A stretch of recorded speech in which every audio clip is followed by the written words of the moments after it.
informasi terkini, menjadi sumber referensi dan inspirasi di setiap aktivitas. Melalui news video portal, segala informasi dapat disajikan cepat, akurat, dan lengkap. Dengan kekuatan teknologi digital, Medcom.id hadir dengan berita pilihan yang dikemas secara menarik. Medcom.id, digitally inspire people.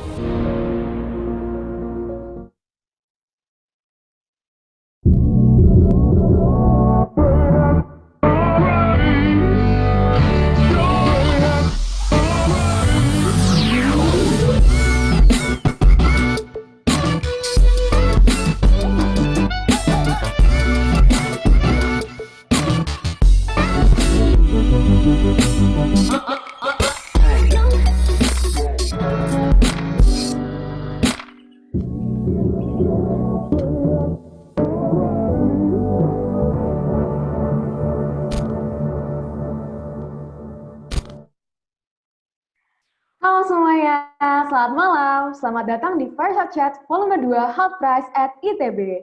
Sebelumnya, perkenalkan, nama saya Jovan Putri. Saya adalah event organizer dari HULT Prize at ITB.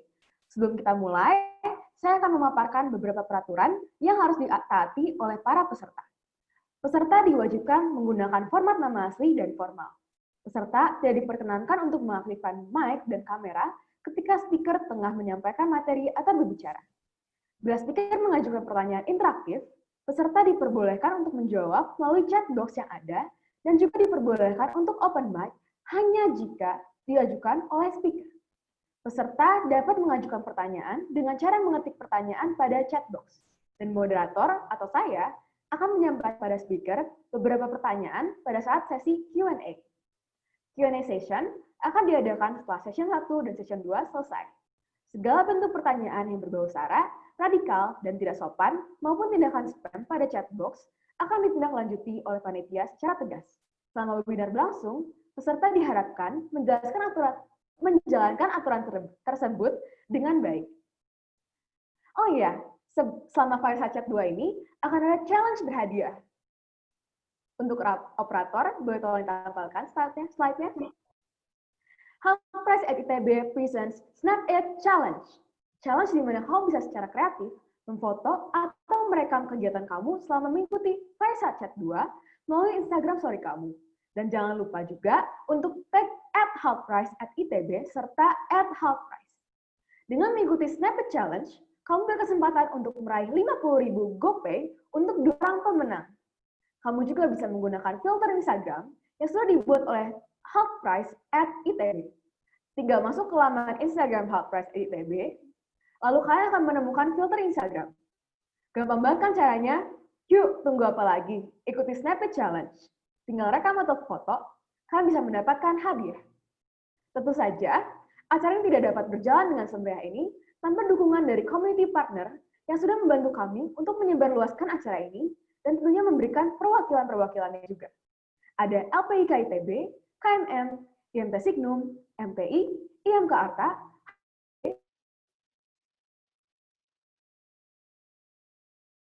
Ugreen, TEC, IJ ITB, IATMI SM ITB, ITB Consulting Group, Share ITB, Ashra ITB, ISEC Bandung, Student XIO, Student Katalis, dan KUI.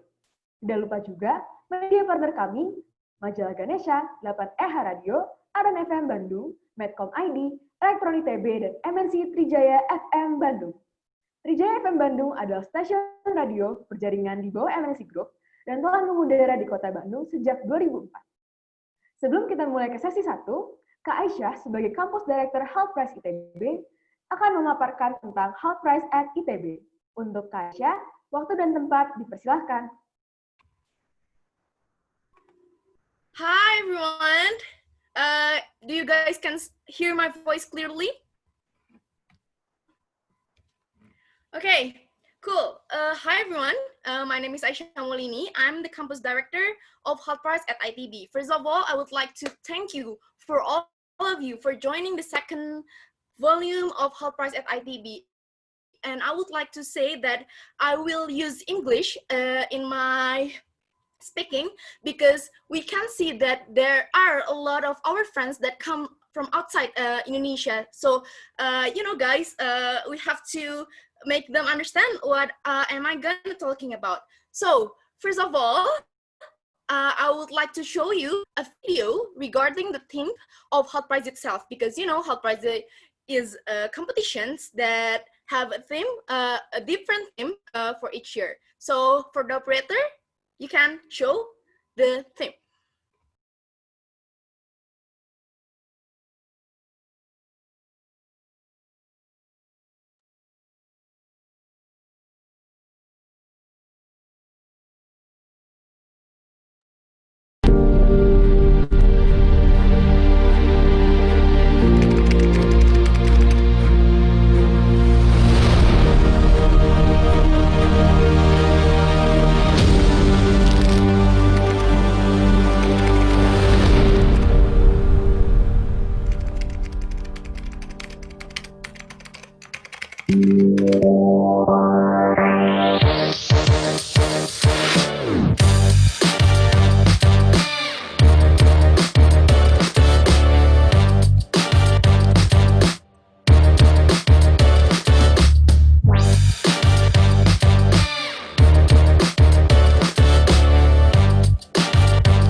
Okay, cool. So this is the video of the theme of today's this year challenge is about food for good. And now we're gonna move on into the descriptions or my explanations about HULT Prize itself. So maybe some of you still wondering what is HULT Prize, and maybe some of you are registered to this fireside chat because we having a great lines ups. But I will show you and I will explain to you a bit about HULT Prize itself. Next.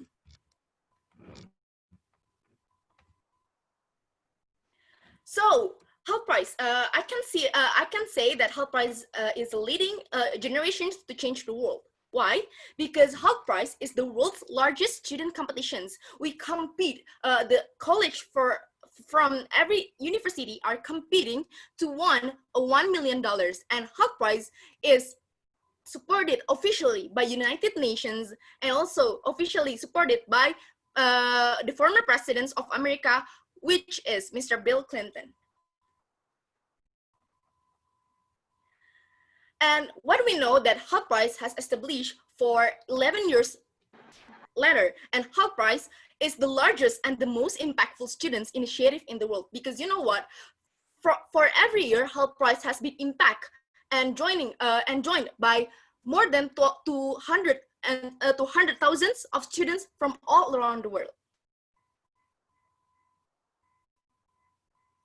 For HULT Prize itself, we have 4 stages until we can choose the winner who can get $1 million US. The first stage is the on-campus program, which is our program. So every campus will running this kind of event. And then after that, we we send our winner into the regionals program. Example, we have the regionals in Vietnam, we have the regionals on Japan, on Bangladesh, or any other country. And after that, the winner for the regionals will be sent into the accelerator program to doing the incubator in 5 weeks in Boston, Massachusetts. And after that, the best 6 teams will go to the United Nations to have a pitch in front of the United Nations.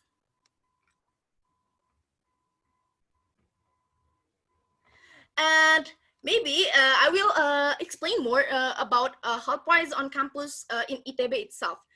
Why I want to build a HULT Prize at ITB, because I want to contribute towards creating ITB with a higher entrepreneurial spirit and better innovative creations. Why? Because I see a lot of potentials, a lot of skills that ITB students have, but they don't get an international exposure. So I think that a HULT Prize may be a best idea to give them the international exposure itself. Next.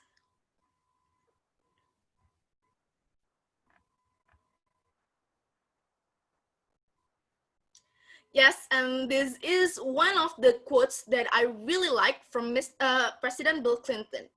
And why? This is the 4 main goals that I really want to achieve by HULT Prize. I want to create entrepreneurial mindset. I want to make ITB be a prestigious competitions in the world, and as what you can see on the screen. Next.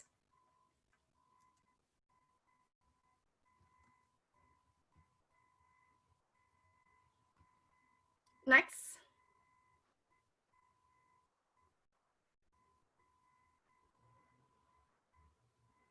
So maybe some of you will be asking what the competitions and the rundown of the competitions. We are now in the preliminary round, so make sure each of you will submit 1 paper of abstracts with no registration fee, and you can join the competitions of HULT Prize itself until 25 September 2020.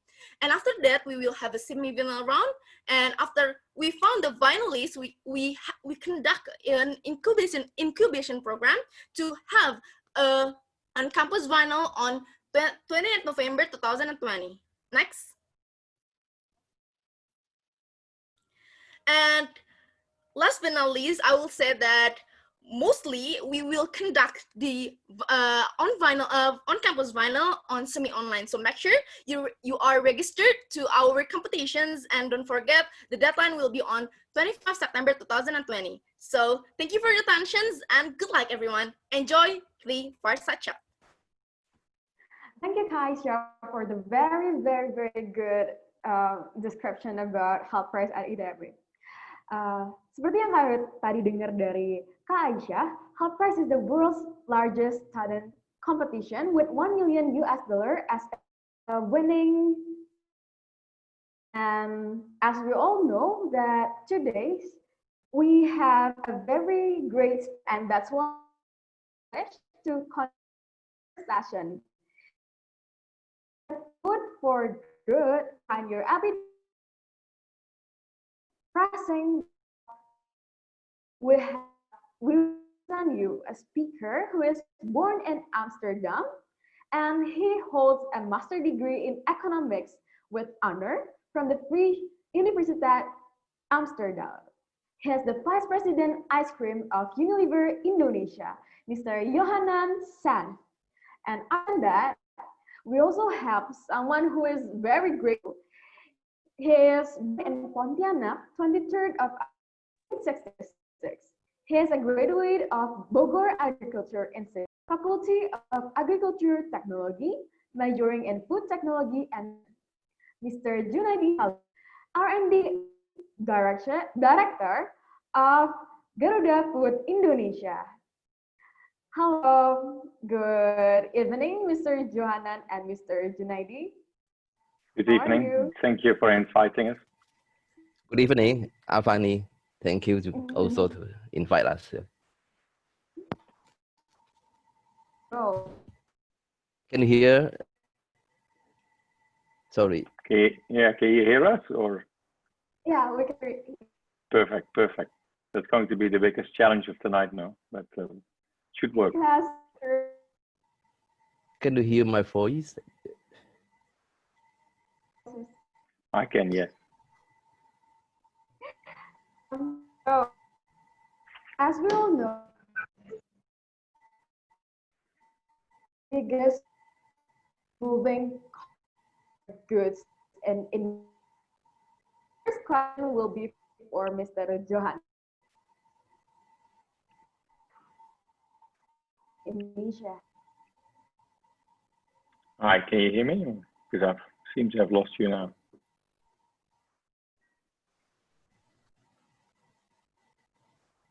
Hello? I can hear you. Yeah, can you please repeat the question, because I had some probably unstable line when you asked.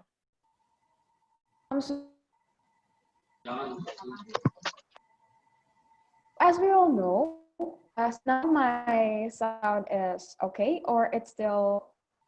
It's good now. Yeah, yeah. Please go ahead. Yeah. It's good now. Okay. So, as we all know that Unilever and Garudafood is the biggest fast-moving consumer good companies in Indonesia. And this first question will be for Mr. Jochanan. How do you see the food chain supply problem in Indonesia, and what is the most crucial one? Yeah, so first of all, thank you so much for inviting me and my co-speakers on a topic that is close to my heart, talking about food system transformation. And that is needed, because if you look at our food system across the world, it's very unbalanced. On the one hand, we have people that are getting not enough calories on a daily basis. And on the other hand, we have people across the world that actually probably eat a little bit too much and become even obese at some point. And even for the people that get enough calories, it's not always the right calories, i.e. nutritious calories that actually help you to stay fit and healthy.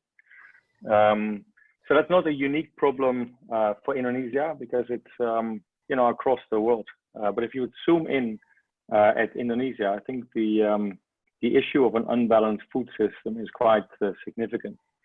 If you would look at some of the World Bank data, and it's a bit old, but in that sense, not so different today.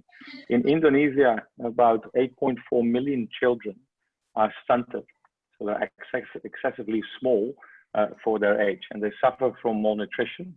And actually, if you are stunted, and particularly, from your small youth, it actually leads to, problems further on from a health and immunity perspective. And diseases like diabetes, heart, strength of muscles, and like brain development will turn up much early in these kids' development. So it's clear that work is needed to address this, not just in Indonesia, but across the world as well. I think one other step that goes on top of that, if you talk about stunting and malnutrition, if you look at kids under 5 in Indonesia, it's about 30% that are stunting, 10.2% that are wasting, i.e. not getting not enough calories. And that actually has significantly increased due to the pandemic we all live in. Probably one of the reasons as well why we do this online, although the great thing of this is that we can feature across the world. And last but not least, about 8% of the kids has obesity under 5. So here you see how unbalanced our food system is right now. There's enough food, but how do we provide the right food, nutritious food to all? Maybe as a source of inspiration, because I'm hoping to get fantastic contenders for the HULT prize coming from Indonesia and ITB in the weeks to come. As a source of inspiration, it may be good to listen for 2 minutes or so to Agnes Kalibatu, who's the special envoy of the United Nations Secretary General and the organizer or the host of the Food Summit 2021 that will happen next year. So if you could play the film, that would be great.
is that corrupt or?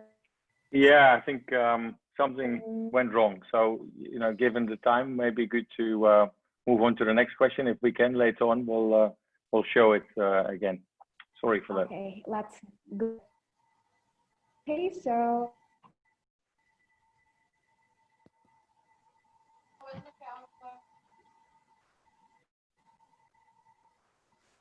the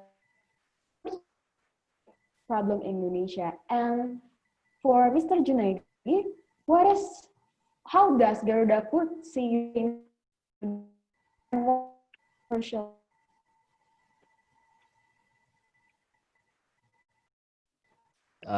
Good evening. Good evening, Alfani, and also good evening, Jochanan. Thank you for inviting. Can you hear my voice clearly? Yeah, loud and clear. Yeah. Can you hear my voice clearly? Yeah. Is it clear? Okay. Yeah. Okay. So thank you for the first questions. That's why Garudafood keep on innovating. Yeah. So as we all know that Indonesia is a country that we have a very large population. So at around fourth, the largest of the world, which is around 260 million. So for Garudafood, we find that this is a very potential market. Yeah, moreover for food and snack here. So the potential market, so it's been that so we have to fulfill the so Garudafood. This is an opportunity and also as well to fulfill the food with the affordable food. So that is the driver, the key driver.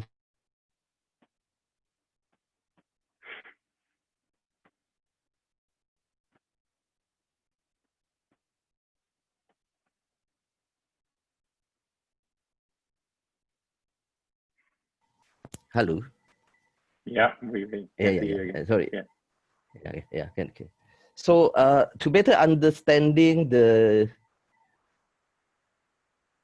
my questions, I try to show one slide that probably can understand better.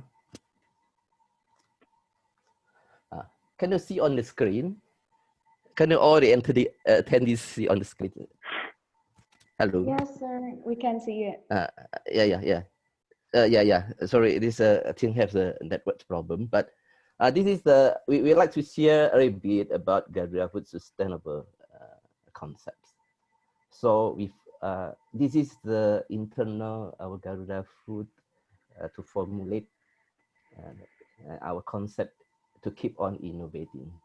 So we found that there are three factors that we cannot control, which is the competition, the consumer change, trending, and also the macroeconomic change. So this is we cannot control. This is something that we have to accept. But the 3 points that we can control is the brain itself, the network, and also the product itself. So we call it the best values. So this discussion we focus on the best value because for brand is more on the marketing. So we have around five main brand that we have now that recognized in Indonesia.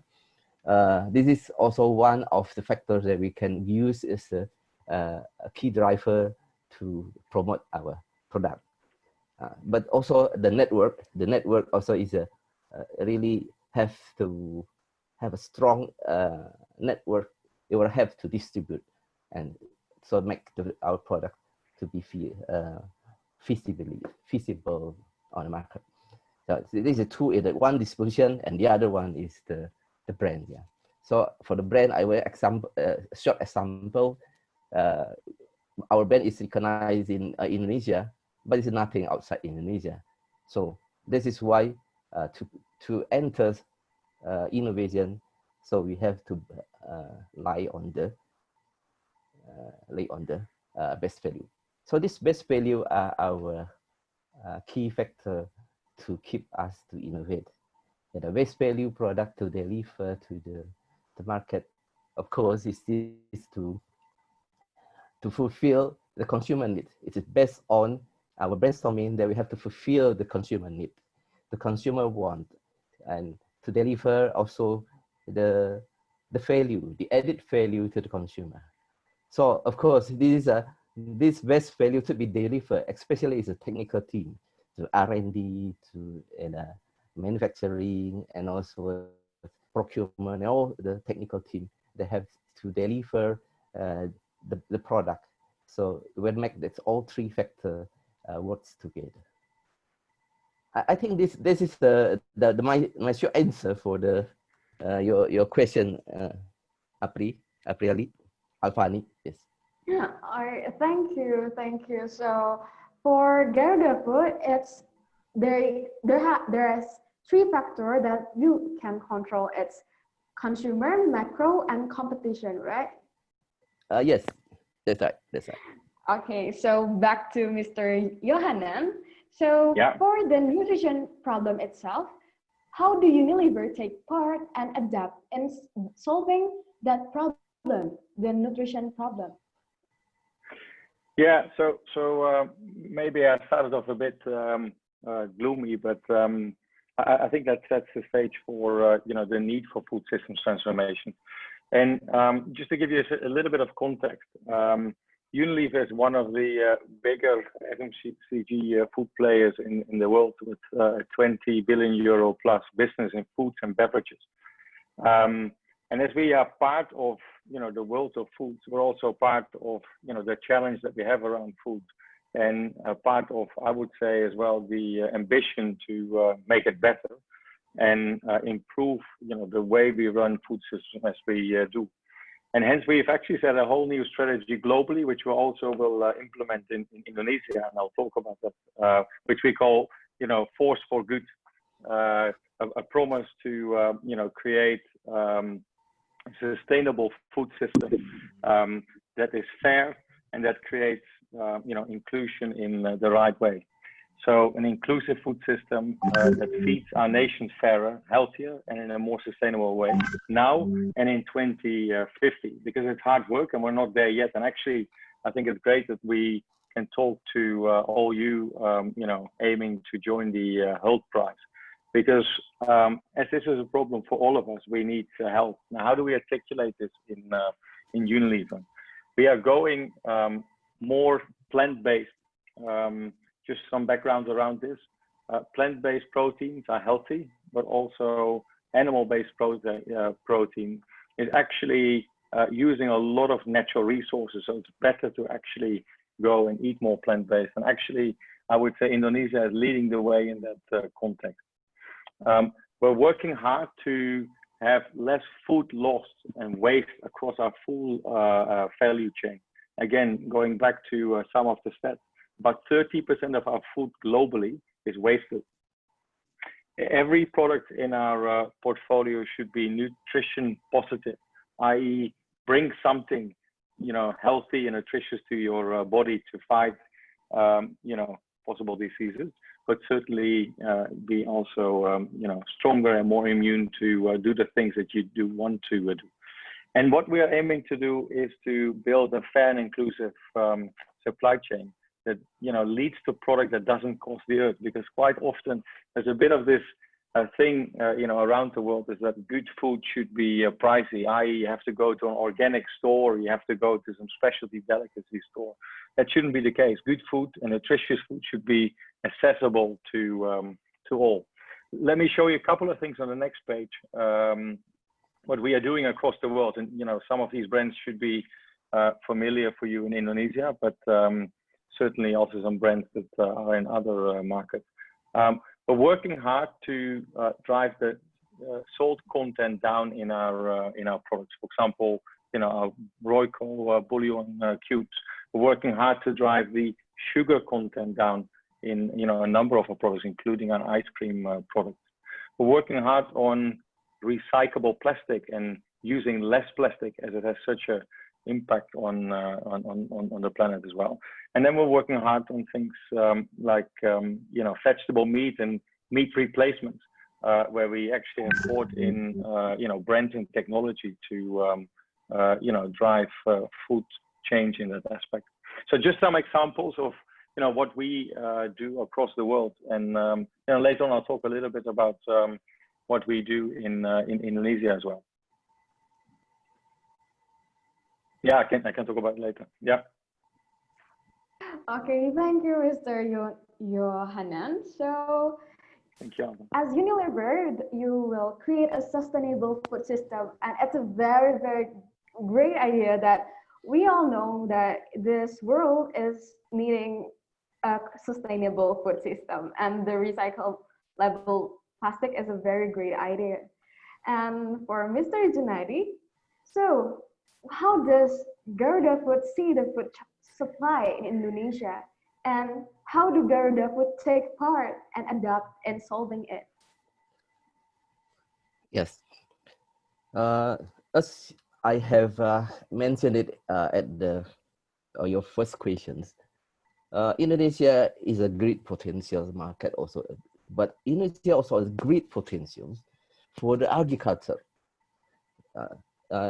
where we know that the climate is so nice, yeah, supportive climate, favorable climate. This is the comparative advantage that comes back. And if we have a competitive advantage on our crops, for example, so it will be a very powerful. So, but based on our experience, we still have a lot of challenges on the raw material, for example. Why I discuss about the raw material, there are three major raw material they use by Garudafood that basically come from the tropical, the crops actually. One is the peanut, the second one is cocoa, and the third one is cane sugar.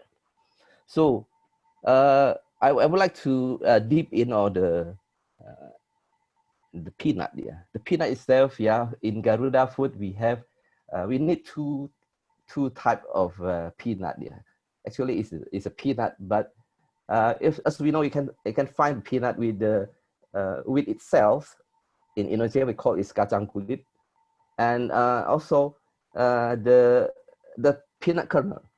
In Indonesia we call peanut kacang kupas. Yeah, so we find still a lot of problem with the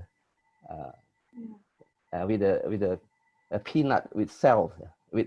So we have to receive the raw material from the farmer and have to process it at least 2 times or 24 hours. So this is, we need a quality, a high quality and high quantity as well.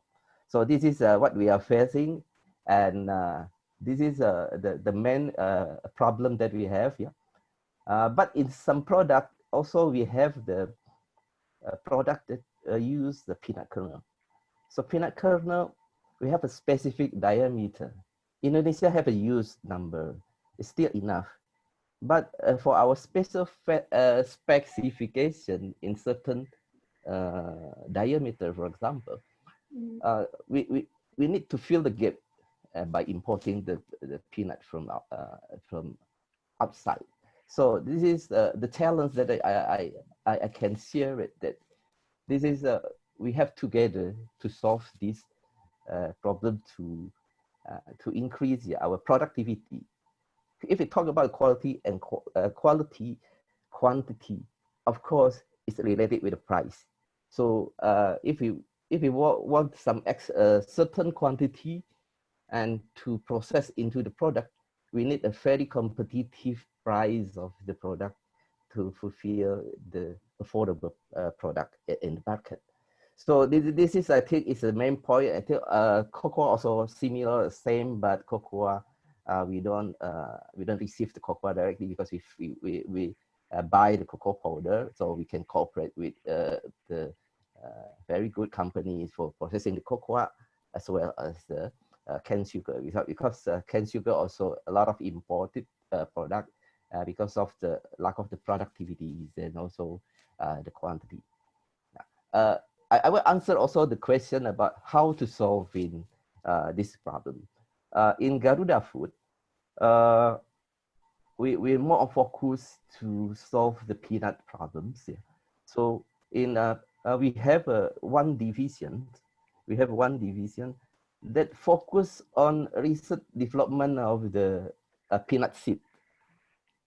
They focus on the development of the peanut seeds. We have two products actually. We have what we call biga. Biga is a peanut with cell, but inside contains of three kernels.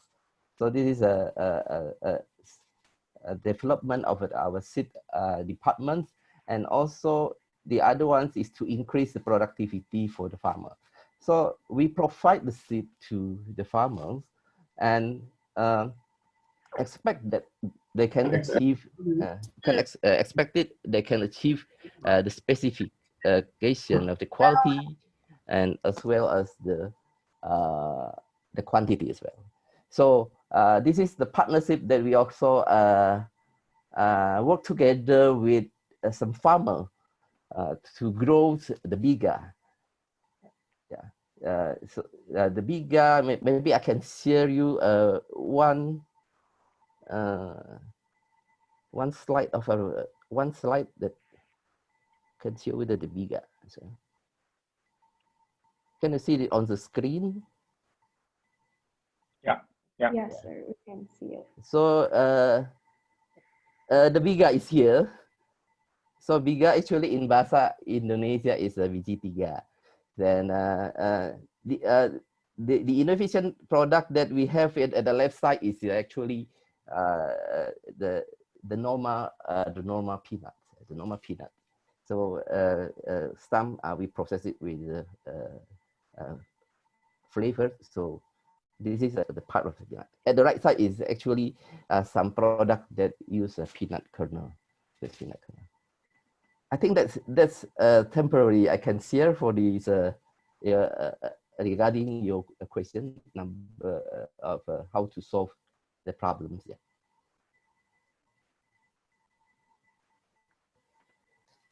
Hello.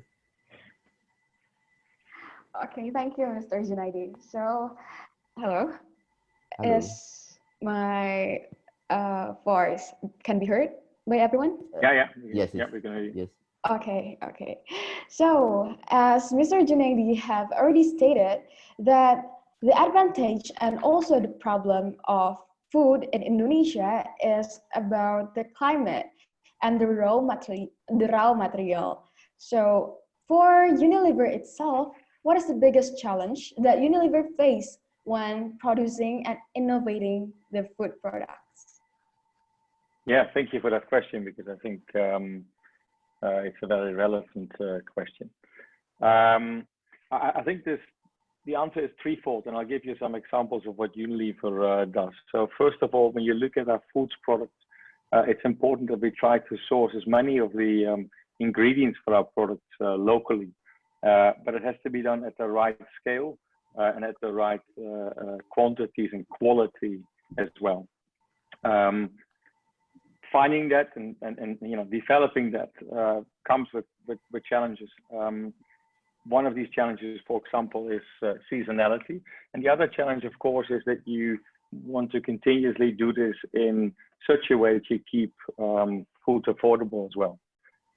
Let me show you two examples of what we are doing right now and how we are developing, the food system as such in, the product lines that we have. The first one is about Bango. In Bango, actually, we work very closely with farmers. On one hand, to develop and grow the black soybean, the Malacca bean. We have set up a women's farmers program, and on the other hand, we work with farmers to grow dwarf coconut trees for our coconut sugar that goes into Bango as well. And training and developing and deriving the right yields from these crops is something that we work with and help farmers to further improve themselves, which then goes into our products, and it creates a very good chain from farmer to end product that in the end is eaten and used almost on a daily basis by Indonesian consumers. I truly believe that is creating an end-to-end chain of prosperity. I think the other interesting example here is the next one, and I'll show you a slide on that of pedal pop, where we've said kids in Indonesia like ice cream. That is something we sell, and it brings joy and happiness, and who wouldn't want to do this? But we got to make sure that our products are responsibly made for kids. And hence we've developed also with local and global knowledge, products that actually are at the highest level of nutritional standards. We call it HNS. So they are not more than 110 calories, not more than 12 grams of sugar, and not more than 3 grams of saturated fat, and made with the good ingredients of milk and fruit, which allows consumers to make a positive choice when they spoil their kids, and when it's time for a little bit of indulgence as well. Next to the fact that we do this in daily using products like Bango as such.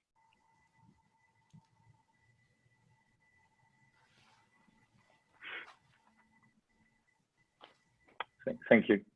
Okay, yeah. Thank you, Mr. Jochanan. So,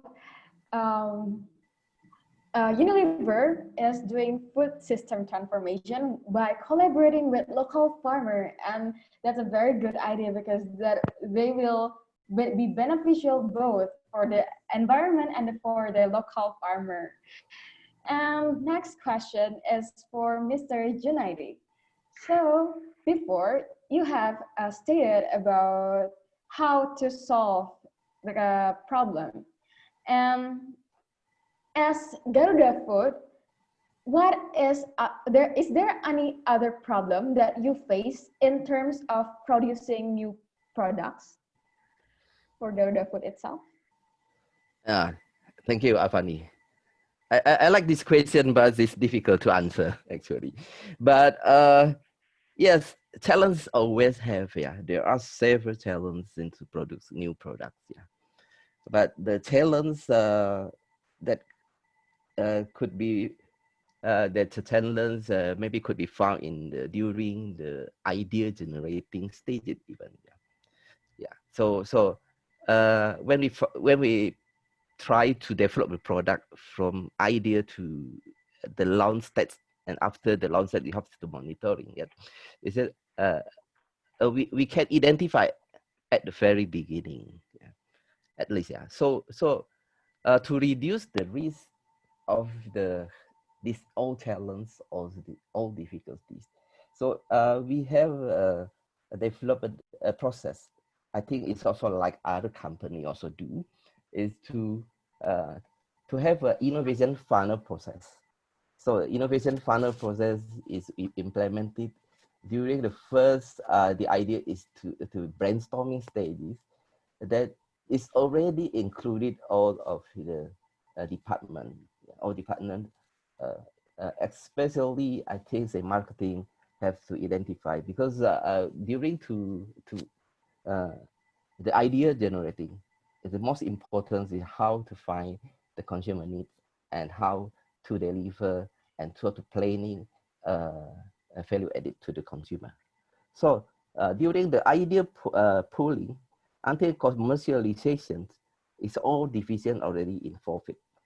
So most of the challenge will be identified first before we extend to the next. But on your question of the challenge, on the stages of how to realize the idea to the market, also impacted by the technology.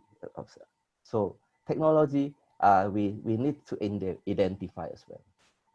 Whether we can, for example, if we want to enter the new categories, of course, it's very challenging because it needs time of the learning curve. So usually we try to what we call gradually innovating. So we have to increase the capability of ourselves, how to operate, how to run the new technology, for example, for creating the values. Except that challenge also some budget challenge also included. So in this innovation funnel process, we identify and identify as well all the stakeholders included, including also the raw material as well. The challenge from your question before is also included in these stages. Yeah, I think this is what I can explain it for your question about the challenge. Hopefully it's answered. Okay, thank you, Mr. Djunaidi. So it's a very great that Garudafood is really concerned about the customer need, and they do very big brainstorm, and so that is the biggest challenge for Garudafood itself. And the next question is for Mr. Jochanan. So, what kind of technology used to generate and create more food-related things for Unilever itself? Yeah, it's a very good question. Thank you, because I think we just thought that, you know, food transformation is a huge challenge, and quite often these challenges can be bridged and overcome through technology. And I actually think that the ITB, you know, entry to the HULT prize should be somewhere in the space of, you know, a lot of people with smart brains to help companies like Unilever and Garuda to overcome, you know, the problems that they face. For example, in how to make our products more sustainable from a climate, you know, impact perspective, i.e. recyclable, to help find ingredients that provide a lot of nutrition, but are also not, you know, that impactful for the climate. To help develop products that taste delicious, but at the same time are lower in calories, or lower in sugar, or lower in salt. And I think last but not least, one of the things that a lot of consumers are asking for is to say, like, when I eat products and when I eat food, where is it coming from, and how you know, is the supply chain setup of the food that I'm eating? So one of our commitments right now, and we've shared this globally, is to have a deforestation-free supply chain by 2023. And for that, we've set up a 1 billion you know, euro fund to actually help to further progress that. The other commitment that we have done is to have net zero emissions for all of our products by 2039. Now, I have to admit one thing: that is a very clear commitment. It's a very clear ambition, but how to get there, that is not 100% clear. So anything that is innovation or technology that we can bring into our supply chain to overcome this challenge is something that we are interested in, and we are interested in, and we are actively partnering as well. One of our most recent things that we're doing is now, when it comes to you know, the palm oil crop and the palm oil that we use in our products, is to track and trace as well whether the palm oil is sustainably farmed. And we actually use satellite monitoring technology, working with a company in the US, Orbital Insight, to really see from tree to port or mill, you know, where this palm oil is coming from, and whether it's done in, you know, the ways that we think is right to do it sustainably. So just a couple of examples. It's a huge challenge. Technology will give us a huge unlock, and we're very active in that space, because we're very committed to the commitments that we have made on net zero emissions and sustainability across our agricultural supply chain.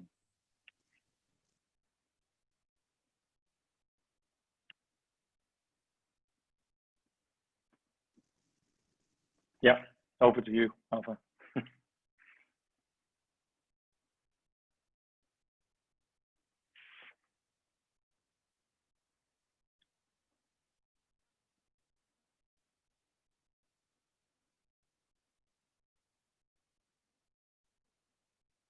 We might have lost her.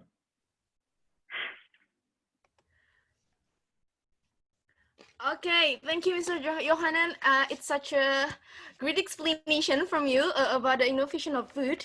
And now maybe Alfani has some trouble in her connections.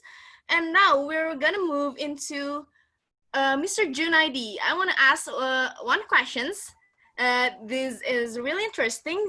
The questions is, do you have any tips on what we should do as the young generations helps to improve the food supply chains issue in Indonesia? As what you have mentioned before, we have a lot of issues in food supply chain, and I think we as the young generations could do a lot and do better in food supply chains itself, and therefore HULT Price make this as this challenge. And from your perspective, do you have any suggestion from for us to create a new innovations? Okay.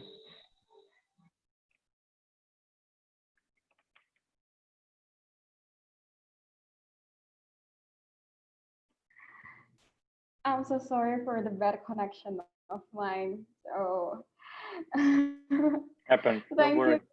you. Thank you, Mr. Johanan, for the answer. So as I heard that Unilever is very concerned about the sustainable of our world, that Unilever itself have commented for the future world for even 2039.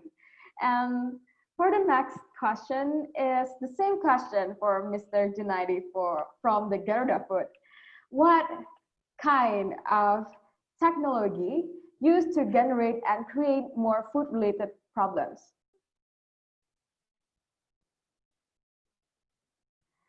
Is my voice clear enough, or is it still on problem? Yeah, this is the question for Mr. Jochanan or for me? I think it's for you, Pa.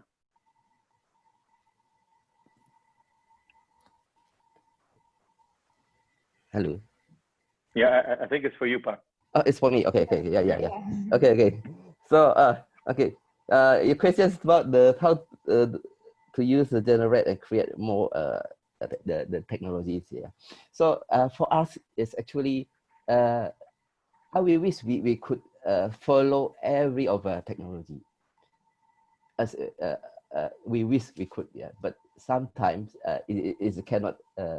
We do it like this because. To implement the technology, we need to identify what cover the process.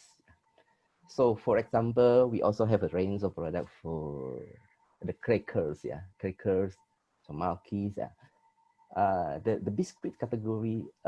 Usually they already have the provided technology, so we can find the technology, and we can find the more advanced technology, which is the more automatic. Type, for example, also some more precise, for example. But for peanut, or especially coating peanut, is the idea is generated from the traditional market.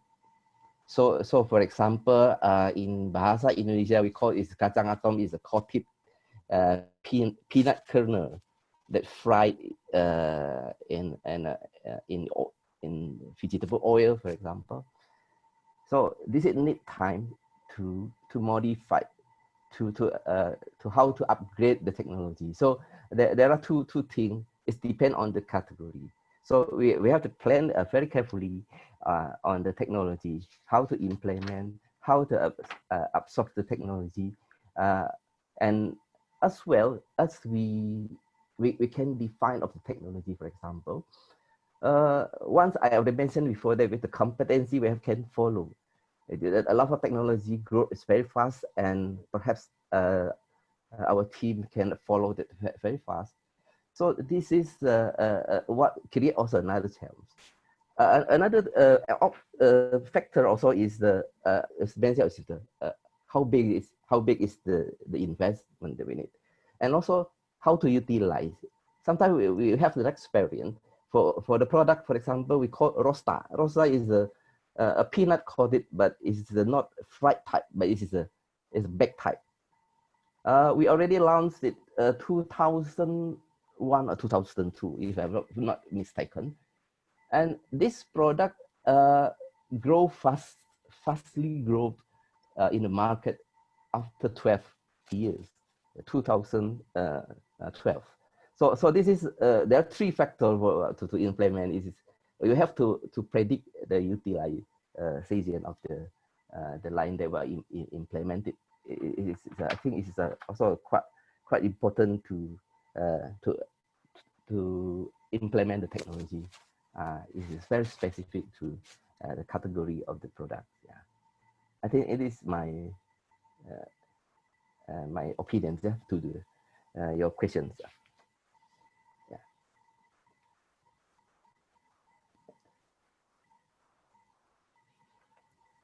Hello.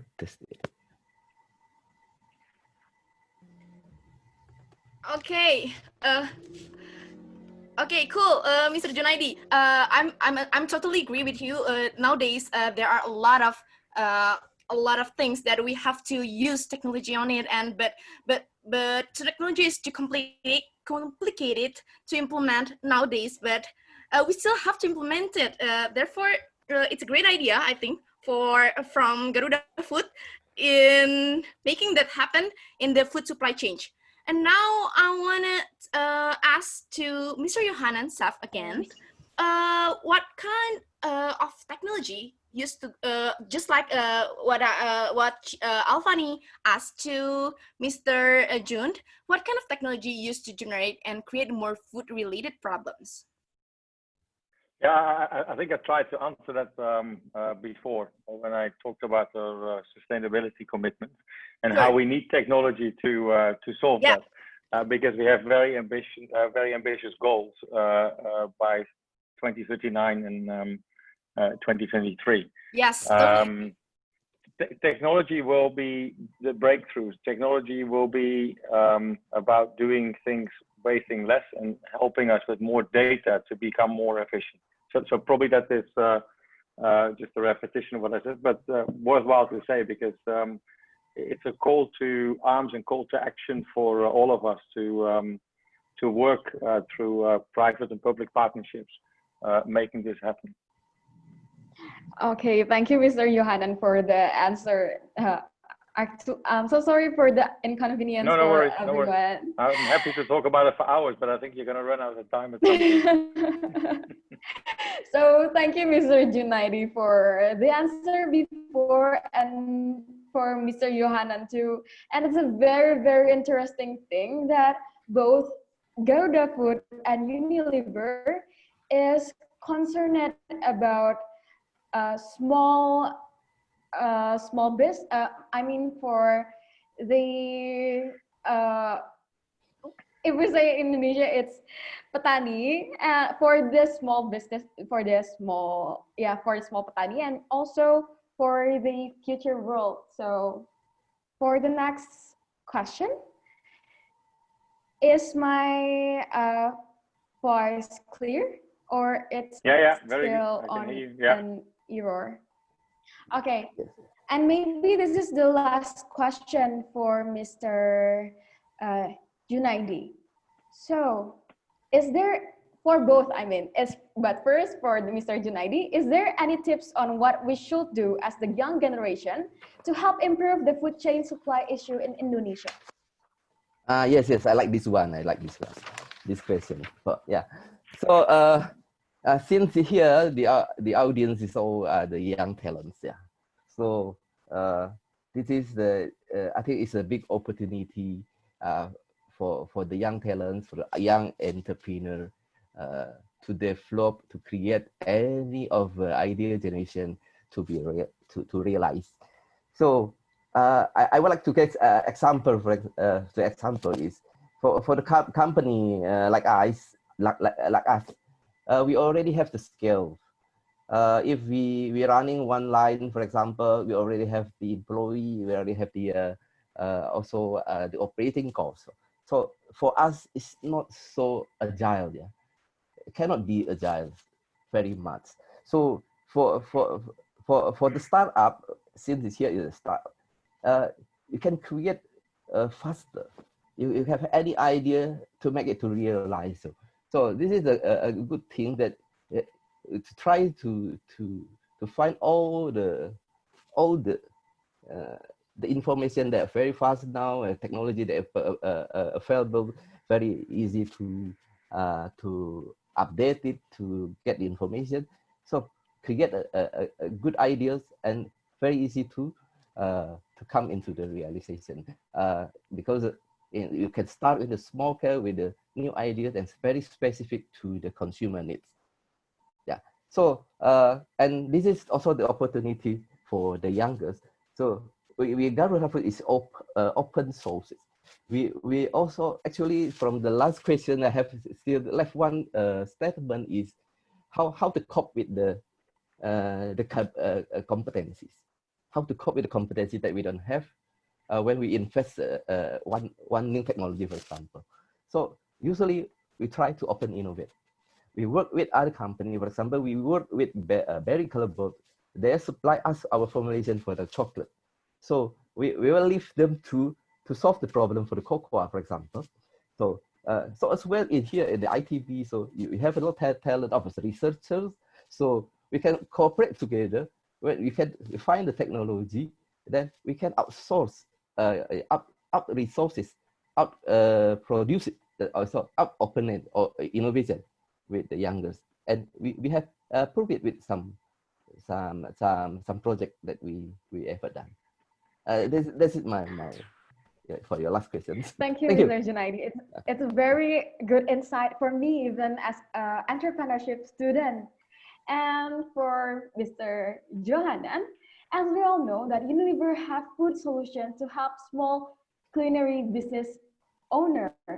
So do you have any tips for us, for the small culinary business owner, to help improve the food chain supply issue in Indonesia? And let me talk about what we do through our Unilever food solutions to help small business owners, which, by the way, is 65% of the GDP in Indonesia. So very, very significant, very entrepreneurial as well. And about 17% of the total GDP are culinary entrepreneurs. Hence, you know, it's not a surprise that we have a food service business where we you know, support small and medium enterprises through a number of things. First of all, we have our chefmanship academy where we help these enterprises to further develop their recipes and put the right ingredients in. Of course, we have iconic brands like Royco and Bango and Buavita and Sariwangi and you know, Bani that you can use Waltz as well. We have a very close relationship with about 150,000 culinary business partners. You know, like Garudafood, we work with companies like Calabao as well to, you know, improve our product. And then last but not least, I think, you know, we all love food. So we see it as our role as well to inspire, you know, small business owners to make delicious food and make it even more delicious. So recipes and you know, culinary guidance is what we give through our food services, food solutions business as such. It's important. I think it is, like I said, 65% of your GDP, and I think if it was one of my messages as well to the students that will go and compete for the HULT prize, when you think about your ideas, start small and start with these, you know, small businesses. Start with local. Start with you know, making an improvement, a step to, you know, a healthier between brackets food system in Indonesia. More plant-based, more nutrition positive, more sustainable, less waste of food, less salt and sugar, and less plastic. I think that's what it all embodies as such. Yeah. Okay, thank you so much, Mr. Jochanan, and for Unilever itself to be concerned about us, the small business owner. So, as our time have gone to 1951, it's time for us to move on to the second section. And to end this section, it's a very, very, very honor for us, HULT Prize, to have a session with you, Mr. Jochanan, and for you, Mr. Djunaidi. And we all already know that Indonesia have a very big advantage in climate, but it's also a problem for us as raw material is the major factor that we have. And Indonesia itself also have the nutrition problem. But for Unilever and Garudafood, they already create a sustainable food system by recyclable plastic and also concerned about the small market system for the small business owner. And also from the Garudafood,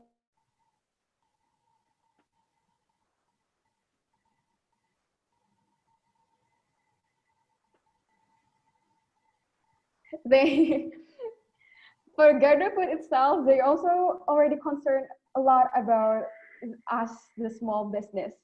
So before we start our next session, I would like to inform you that us, HULT Prize, we have the HULT team as our ask us to help you to find your dream team for operation. Can you help to open the slide?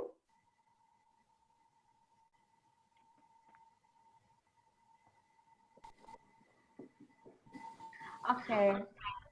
Jadi kalau buat kalian yang udah punya ide brilian tapi bingung buat cari tim atau tim yang kamu butuh orang yang punya expertise di IT atau bisnis, worry not. We create a platform for all of you to connect and collaborate. Gimana sih caranya? Yang pertama, kamu isi data tim kamu melalui bit.ly HP ITB HULT team. Lalu kamu bisa lihat offer yang ada melalui bit.ly HULT team strip wanted. Atau kamu juga bisa gunakan template HULT team yang ada di highlight Instagram HULT team. Nanti tim HULT Prize at ITB bisa bantu kamu mencari tim lewat Instagram HULT Prize at ITB. Tunggu apa lagi? Find your dream HULT team. Selanjutnya, kamu juga bisa ikutan Changemaker Community, a platform that gathers people with similar interests in building for impact businesses. Di platform ini, kamu bisa expand your network. Di grup Telegram, sudah ada lebih dari 270 changemaker loh. And you can get the latest news from HULT Prize at ITB. Kamu juga build your dream team karena kamu bisa cari tim melalui platform ini. Selain itu juga, kamu bisa dapat online discussion di mana kamu bisa diskusin apapun di sini. Dengan bergabung dalam Changemaker Community, kamu juga akan mendapatkan exclusive coaching session, exclusive Q&A session, dan exclusive content. Oh ya, nggak lupa juga, aku akan berterima kasih kepada media partner kami, Aren FM Bandung, Medcom ID, MNC Trijaya Bandung. Trijaya FM Bandung adalah stasiun radio berjaringan di bawah MNC Group dan telah mengudara di kota Bandung sejak 2004. Untuk operator bisa tolong ditampilkan videonya.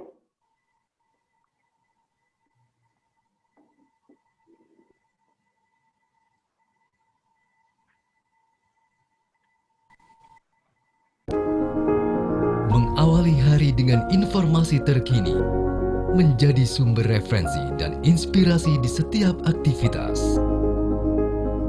Melalui news video portal, segala informasi dapat disajikan cepat, akurat, dan lengkap. Dengan kekuatan teknologi digital, Medcom.id hadir dengan berita pilihan yang dikemas secara menarik. Medcom.id, digitally inspire people.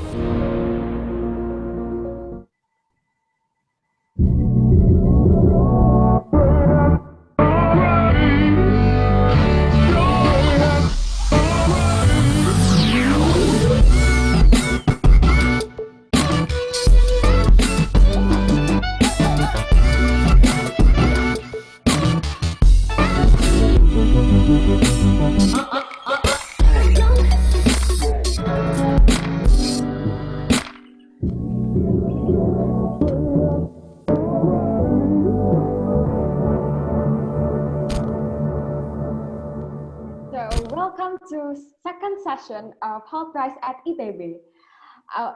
Before, I would like to thank again to Mr. Jochanan Senf and Mr. Djunaidi Halim for the participation of this HULT Prize at ITB. You're welcome, Afani. Thank you. Thank you. You're very welcome. It was a great right. pleasure to be part of this thing. By the way, I know that the film didn't work, so we will leave the link to a YouTube film, to the YouTube film in the chat box. So for the ones that want to be inspired by the UN on this topic. Okay, Thank sure. you. Yeah, for everyone from Unilever, there's already a link for the video that we hope that you will see the video to be inspired. Thank you, Mr. Jochanan. So let's move on to the next speaker. Dan aku bakal pakai bahasa Indonesia mulai sekarang karena speaker ini sebenarnya nggak lokal sih ya, cuman ya bakal lebih nyaman juga pakai bahasa Indonesia.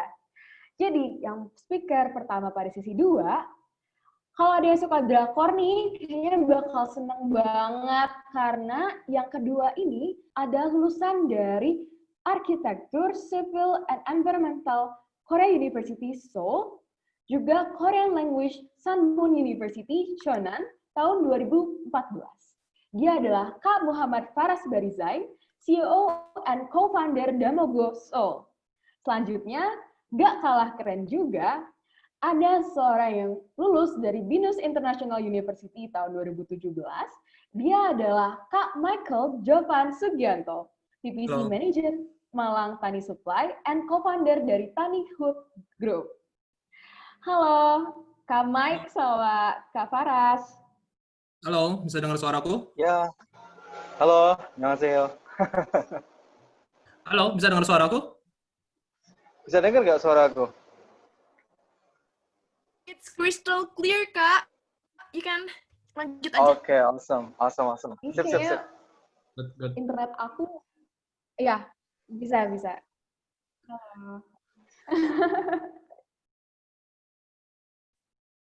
Bisa, Kak.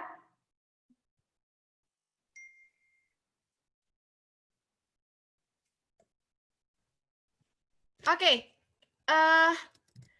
Hai semuanya, mungkin there's issue lagi, technical problem dari Alfani, but it's totally fine. Jadi aku bakal akses Alfani ya di saat ini. Hai Kak Farras dan juga Kak Michael. Halo, hai. How are you? Hi, Ya, halo. you guys fine, doing great saat ini. Ya. Cool. Oke, cool. So, ini tanpa basa-basi aku bisa lanjutin ya pertanyaannya karena udah banyak nih ternyata yang penasaran banget bahkan ngomong anyong, saying hi and greeting all of these people here. Dan kayaknya mari kita lanjutin aja kali ya. Oke. Alfani, are you ready to give the most insightful questions buat Kak Michael dan juga Kak Farras? Boleh banget, maaf banget ini koneksinya agak-agak. No problem at all. Oke, makasih ya udah pada mau nungguin dan mau sabar ngadepin koneksi aku dari tadi. Oh iya, kita kan udah tahu nih hari ini speakernya udah keren-keren semua nih, ada DamoGo sama ya TaniHub. Aku mau bertanya pertama ke Kak Farras nih. Kak Farras, gimana sih awalnya bisa ngebentuk DamoGo ini dan kenapa bikin DamoGo ini? Ya kayak inisiasinya pertama tuh kenapa sih gitu? Oke, ya, halo semuanya. Sebelumnya kita salam kenal juga untuk Mr. Jochanan and Mr. Djunaidi as well. And then I would like to welcome. Jadi Mas Michael juga senang banget ketemu di sini. Saya Farras dari DamoGo. Kebetulan ini handle di bagian operasional sama logistiknya. DamoGo itu sebenarnya kayak kepanjangan. Kau mungkin udah tahu bahasa Korea ya. Kita tuh sebenarnya awalnya namanya tuh bukan. Jadi kayak nyebutnya bukan DamoGo, cuma kayak DamoGo. Nah, kalau DamoGo itu kan da tuh kayak yuk gitu kan. Mogo tuh makan. Jadi kayak yuk makan gitu loh sebenarnya itu artinya. Nah, kita itu startnya kenapa dari Korea ya? Karena itu awalnya memang karena personal problem sih yang gue hadapin pada saat di asrama sana, di asrama Korea University.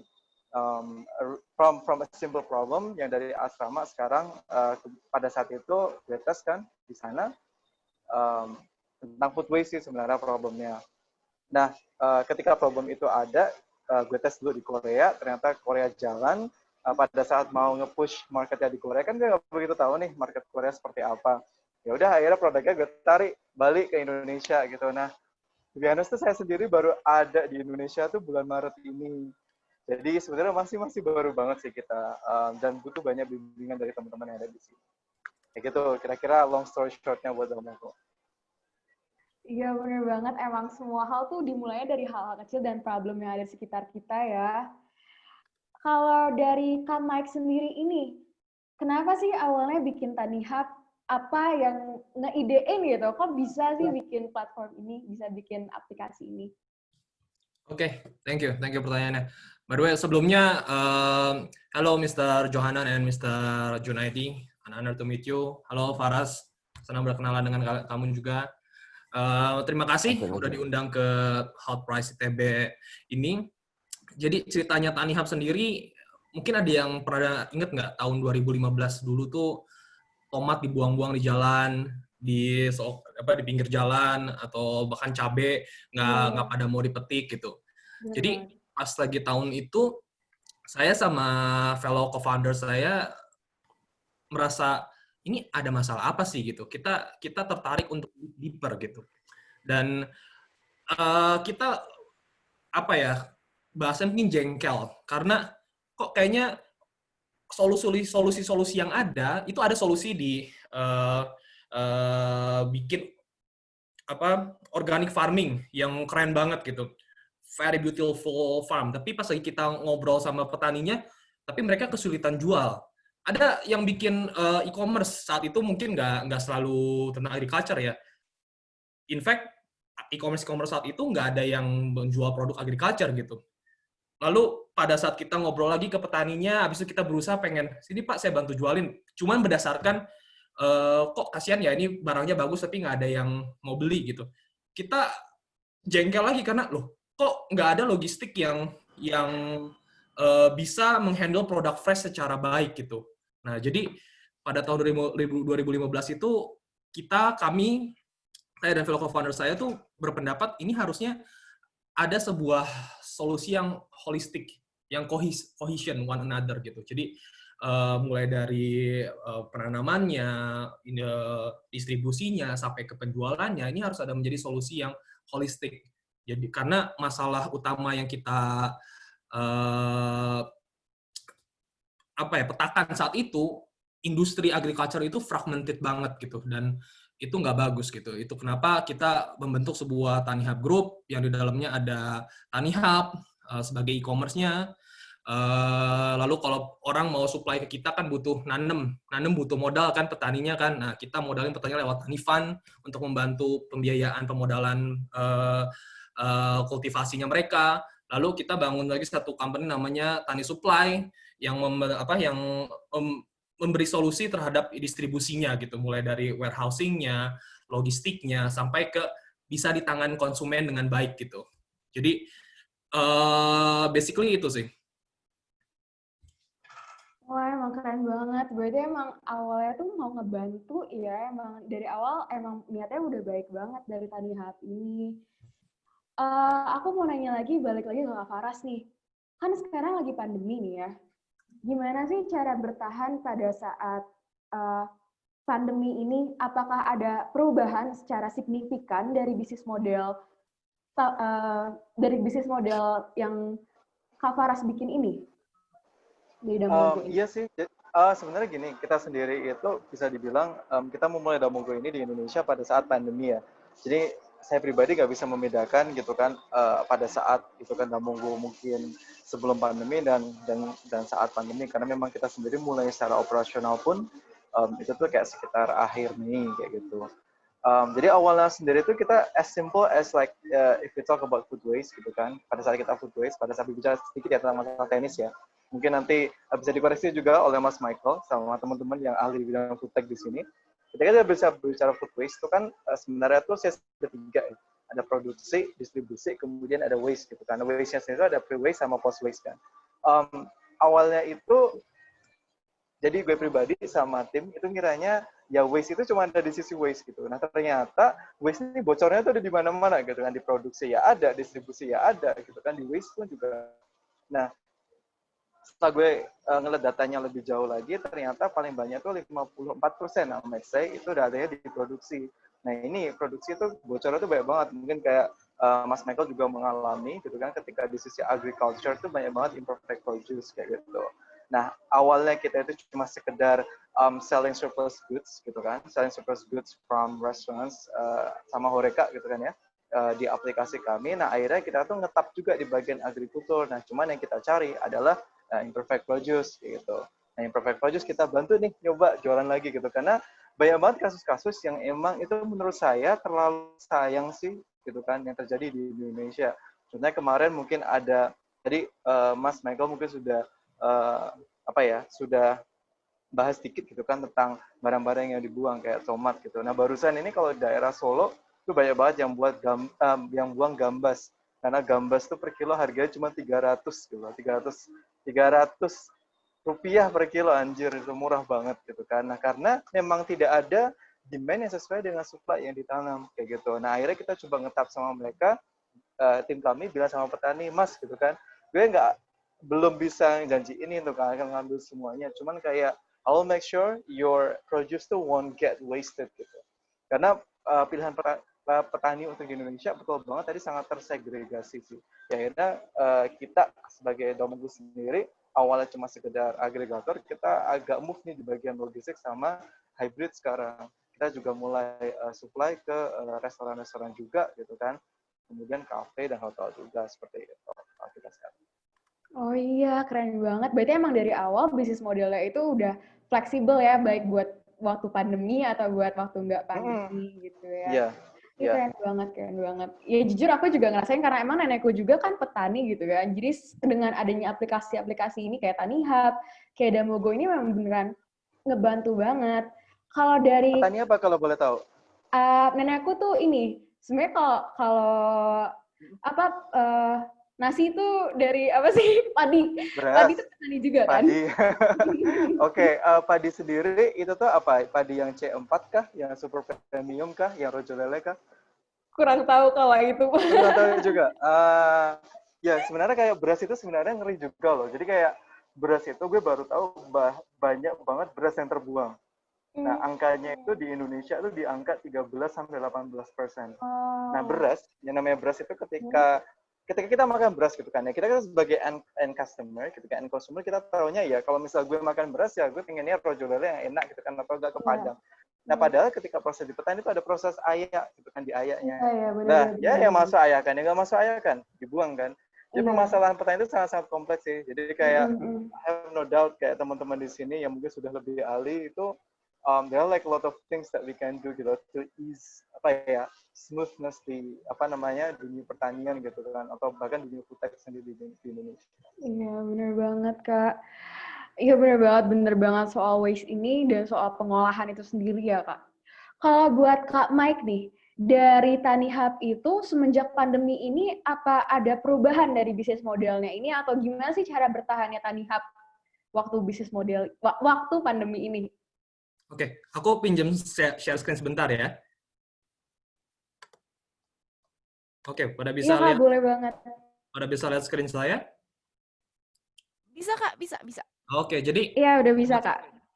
Oke, cool. Jadi pada saat pandemi ini, kita tuh emphasize di kolaborasi. Karena kita merasa masalah corona, pandemi ini aja, ini sesuatu yang baru bagi semua, dan ada baiknya kita bergerak bersama-sama untuk stay afloat, at least stay afloat untuk sekarang gitu ya. Nah, jadi kita mengedepankan kerjasama baik dari marketplace sama pemain-pemain besar, Tokopedia, Blibli, sama Horeca Food Industry, Unilever, Garudafood. In fact, kita kerjasama sama Unilever dengan Garudafood. Bisa saya kasih lihat di sini ya. Kita kerjasama, Mr. Djunaidi, mungkin bisa, we are honored untuk bisa kerjasama sama Garudafood. Kita kultivasi untuk kacang tanah basah lewat TaniFund. Bisa kalian lihat ya, project yang cukup besar, dan awal bulan ini kita baru aja panen pertama di kacang tanah basah itu gitu, dan kedepannya ada rencana untuk sampai 350 hektar bekerja sama dengan petani-petani kacang tanah untuk bisa supply Garudafood gitu. Lalu yang kedua, we are honored as well to be able to collaborate with Unilever, Mr. Jochanan, through Bango Pangan Lestari. And then this is a mutual relationship, whereas we and Bango collaborate to help our farmers, and then Bango as well has their products sold in our application. So the point is we try to collaborate to as many parties as possible, as many verticals as possible, whether it is government, whether it is marketplace, whether it is institution, education institution, we collaborate as lot as possible. And then kedua, selain soal kolaborasi, kita juga menemukan banyak challenge sebenarnya.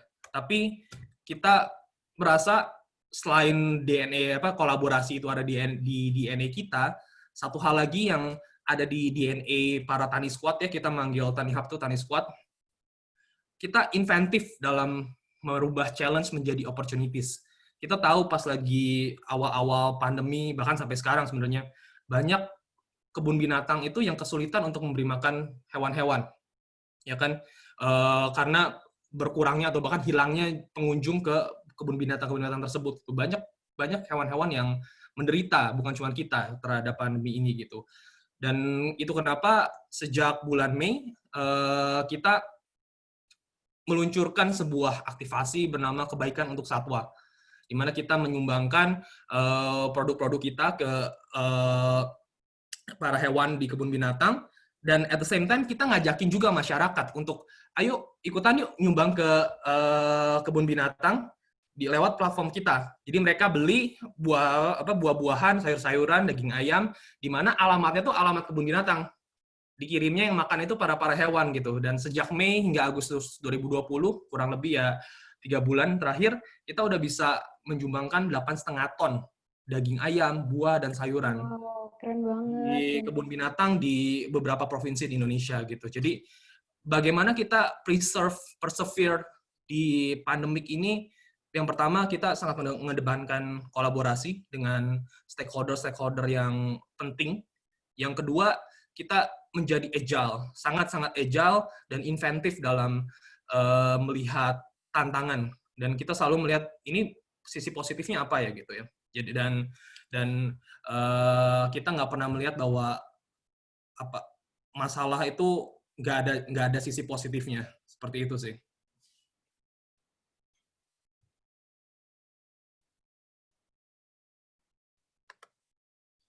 Oke, thank you Kak Michael. Tadi bisa dengar nggak ya? Aku tadi nge-highlight beberapa sentence ya. Aku bisa yes, kedengeran. It's crystal clear. Oke, good. Dari aku. Halo? Halo. Oke, ya jadi aku tadi nge-highlight. Yes. Oke. Cia. Oke. Boleh sama kamu. Oke. So, tadi kan udah disebutin ya, kalau saya TaniHub ini, pertama, yang paling penting juga kolaborasi, karena aku juga sebagai anak bisnis juga, udah, ya dibilang juga, karena emang sebenarnya yang penting itu kita bisa kolaborasi dengan orang-orang yang tepat, gitu. Sekarang balik lagi nih buat Kak Farras nih. Kalau dari DamoGo itu sendiri, gimana sih cara Kak Farras atau DamoGo itu encourage customer buat beli produknya DamoGo?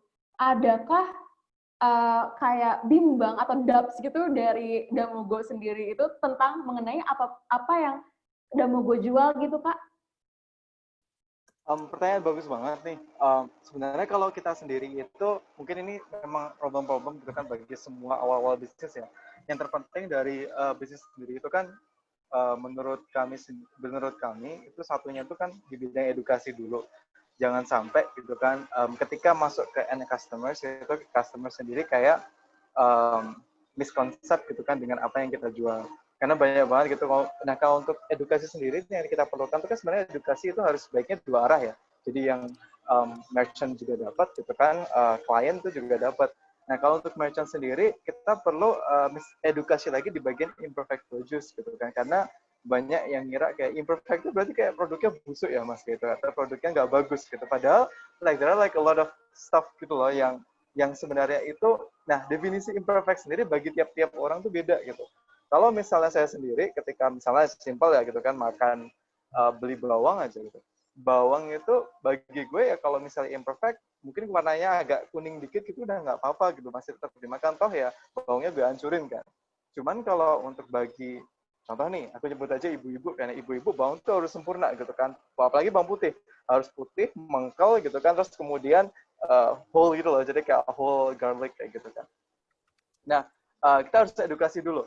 Nah, terus yang kedua untuk edukasi dalam sisi customers, ya mau nggak mau kita harus nawarin juga gitu kan berbagai macam produk yang memang kita jual di DamoGo gitu lewat sisi customers kayak gitu. Kita sendiri sih dalam waktu kita sih kayak gini ya, like we need to be really patient gitu kan in terms of educating the customers, karena memang kita sendiri kan memang masih tahun awal nih gitu kan bagi DamoGo untuk masuk penetrasi the market kan, dan fokus kita sekarang sih lebih ke edukasi sebenarnya. Itu aja. Iya bener banget, emang edukasi apalagi dua arah ya, jangan cuma satu arah, karena kalau misalnya satunya ngerti tapi satunya lagi juga kan produknya nggak akan kejual nih ya. Kalau balik lagi nih ke Kak Michael, Kak Mike mau nanya nih, gimana, kan tadi juga di sesi 1 kita udah ngebahas tentang food chain problem ya di Indonesia. Nah, gimana cara TaniHub membantu Indonesia untuk menyelesaikan masalah food chain ini? Dan gimana kita sebagai partisipan di HULT Prize ini nih, yang udah sampai 250-an orang hadir, bisa berkontribusi? Oke. Pertama, mungkin aku mau clearin dulu ya, food chain itu apa gitu. Takutnya ada salah persepsi. Jadi, mungkin kalian pernah nonton film Lion King kan ya, ada istilah circle of life, di mana kita semua tahu kayak grass dimakan oleh grasshopper, grasshopper dimakan oleh katak dimakan oleh ular dimakan oleh elang, habis itu fesesnya menjadi fertilizer gitu. Jadi itu adalah food chain. Itu adalah circle of life gitu. Tapi dalam hal food chain itu pun korelasinya sama sebenarnya, bahwa tanaman ditanam, habis itu dipanen, habis itu dikirim, dijual, ada yang diproses, ada beberapa tadi sempat kesebut juga menjadi food loss gitu ya, dan akhirnya memberi efek entah carbon emission atau efek yang bisa jadi baik, bisa jadi buruk terhadap environment kita gitu. Dan bagaimana TaniHub nge-solve, menjadi bagian untuk nge-solve food chain problem ini gitu. Let me have a share screen lagi ya. Boleh Kak, boleh banget. Oke. Jadi yang kita bawa tuh adalah holistic solution holistic solution terhadap semua ini gitu. Dimana tadi saya cerita kita punya Tani Fund yang memberi funding ke petani untuk bertanam, dimana kita pun mengajarkan cara bertanam yang baik ke petani. Kita punya field operatif yang tersebar di seluruh Indonesia, jumlahnya ratusan. Habis itu kita juga yang salah satunya bekerja sama dengan Garudafood in fact. Lalu kita juga punya TaniHub dan TaniSupply. TaniHub untuk menjual produk-produknya, tapi along the way, baik sorting and processing-nya, fulfillment distribusinya, itu dilakukan oleh TaniSupply. Dan ini memang 3 perusahaan berbeda yang bernaung di bawah TaniHub Group untuk nge-solve, mungkin belum semua lingkaran food chain yang bermasalah itu ya, tapi dikit-dikit kita nge-solve masalah utamanya dulu, dan entah kita sendiri atau kita bisa ngajak institusi lain untuk kolaborasi, makin lama solusi yang dimiliki, yang dibuat menjadi the whole food chain. Yang mana kita tahu kan ada SDG by UN. Again, kita belum men-touch semuanya, mungkin nggak akan pernah bisa men-touch semuanya ya, tapi kita touch yang kita yakin ini memang bidang kita dan kita bisa bertanggung jawab saat men-touch itu gitu. Misalkan no poverty, kita bisa improve livelihood of farmers, good health and well-being, kita bisa ajak konsumen untuk makan buah, sayur, decent work and economic growth, by increasing incomes of both female and male farmers. Dan SDG ini tuh bagi kami sangat penting, dan kami tahu HULT Prize pun sangat menghargai sekali SDG ini gitu. Selanjutnya lagi ada responsible consumption and production. Kita matchmaking antara demand dan supply dengan machine learning yang canggih, di mana supaya tidak ada kelebihan supply atau kelebihan demand yang akhirnya jadi mismatch dan akhirnya menjadi food loss gitu. Nah, itu semua dikombin dengan kita sangat menjaga quality dan standar. Yang kita tahu salah satu penyebab food loss itu ada handling yang kurang baik. Kita tahu juga bahwa pertanian agriculture as a grassroots itu identik dengan sesuatu yang dengan sesuatu yang kurang mutakhir, kurang bersih, kurang terstruktur dan sebagainya. Kita mau merubah itu semua gitu. Kita sebagai perusahaan yang bergerak di bidang agriculture dan kita punya facility dan kesempatan, kita sangat mengejar sertifikasi untuk standarisasi barang-barang yang kita miliki gitu. Contohnya ISO 27001, kita sangat perusahaan yang tech based ya. Kita kejar dan sudah certified information security management on both TaniHub and TaniFund. Kita juga udah ISO 22000 certified food safety management in all of our warehouses. Kita juga lagi ongoing kalau ini proses untuk halal assurance system. Jadi ini semua larinya kemana sih? In the end, it all goes back to the farmers itself. Lewat TaniHub dan Tani Supply, kita udah memberi dampak ke lebih dari 30.000, yang mana income mereka increase 20%, dan yang paling penting, salah satu di edukasi, semua dari petani kita sekarang mempunyai bank account. Jadi kita udah membuat dari yang unbankable menjadi bankable.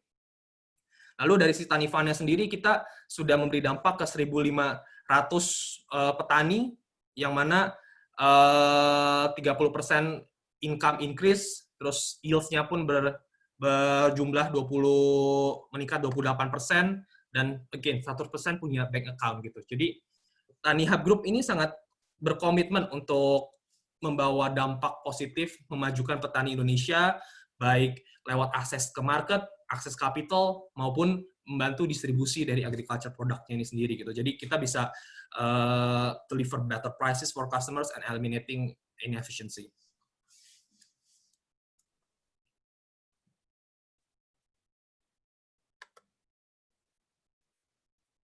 Halo? Oke, bener banget sih. Akhirnya mah give back itu dan soal dampak itu lagi ya, Kak. Balik lagi ke kenapa TaniHub itu dibuat gitu. Dibuat untuk memecahkan masalah yang ada gitu ya.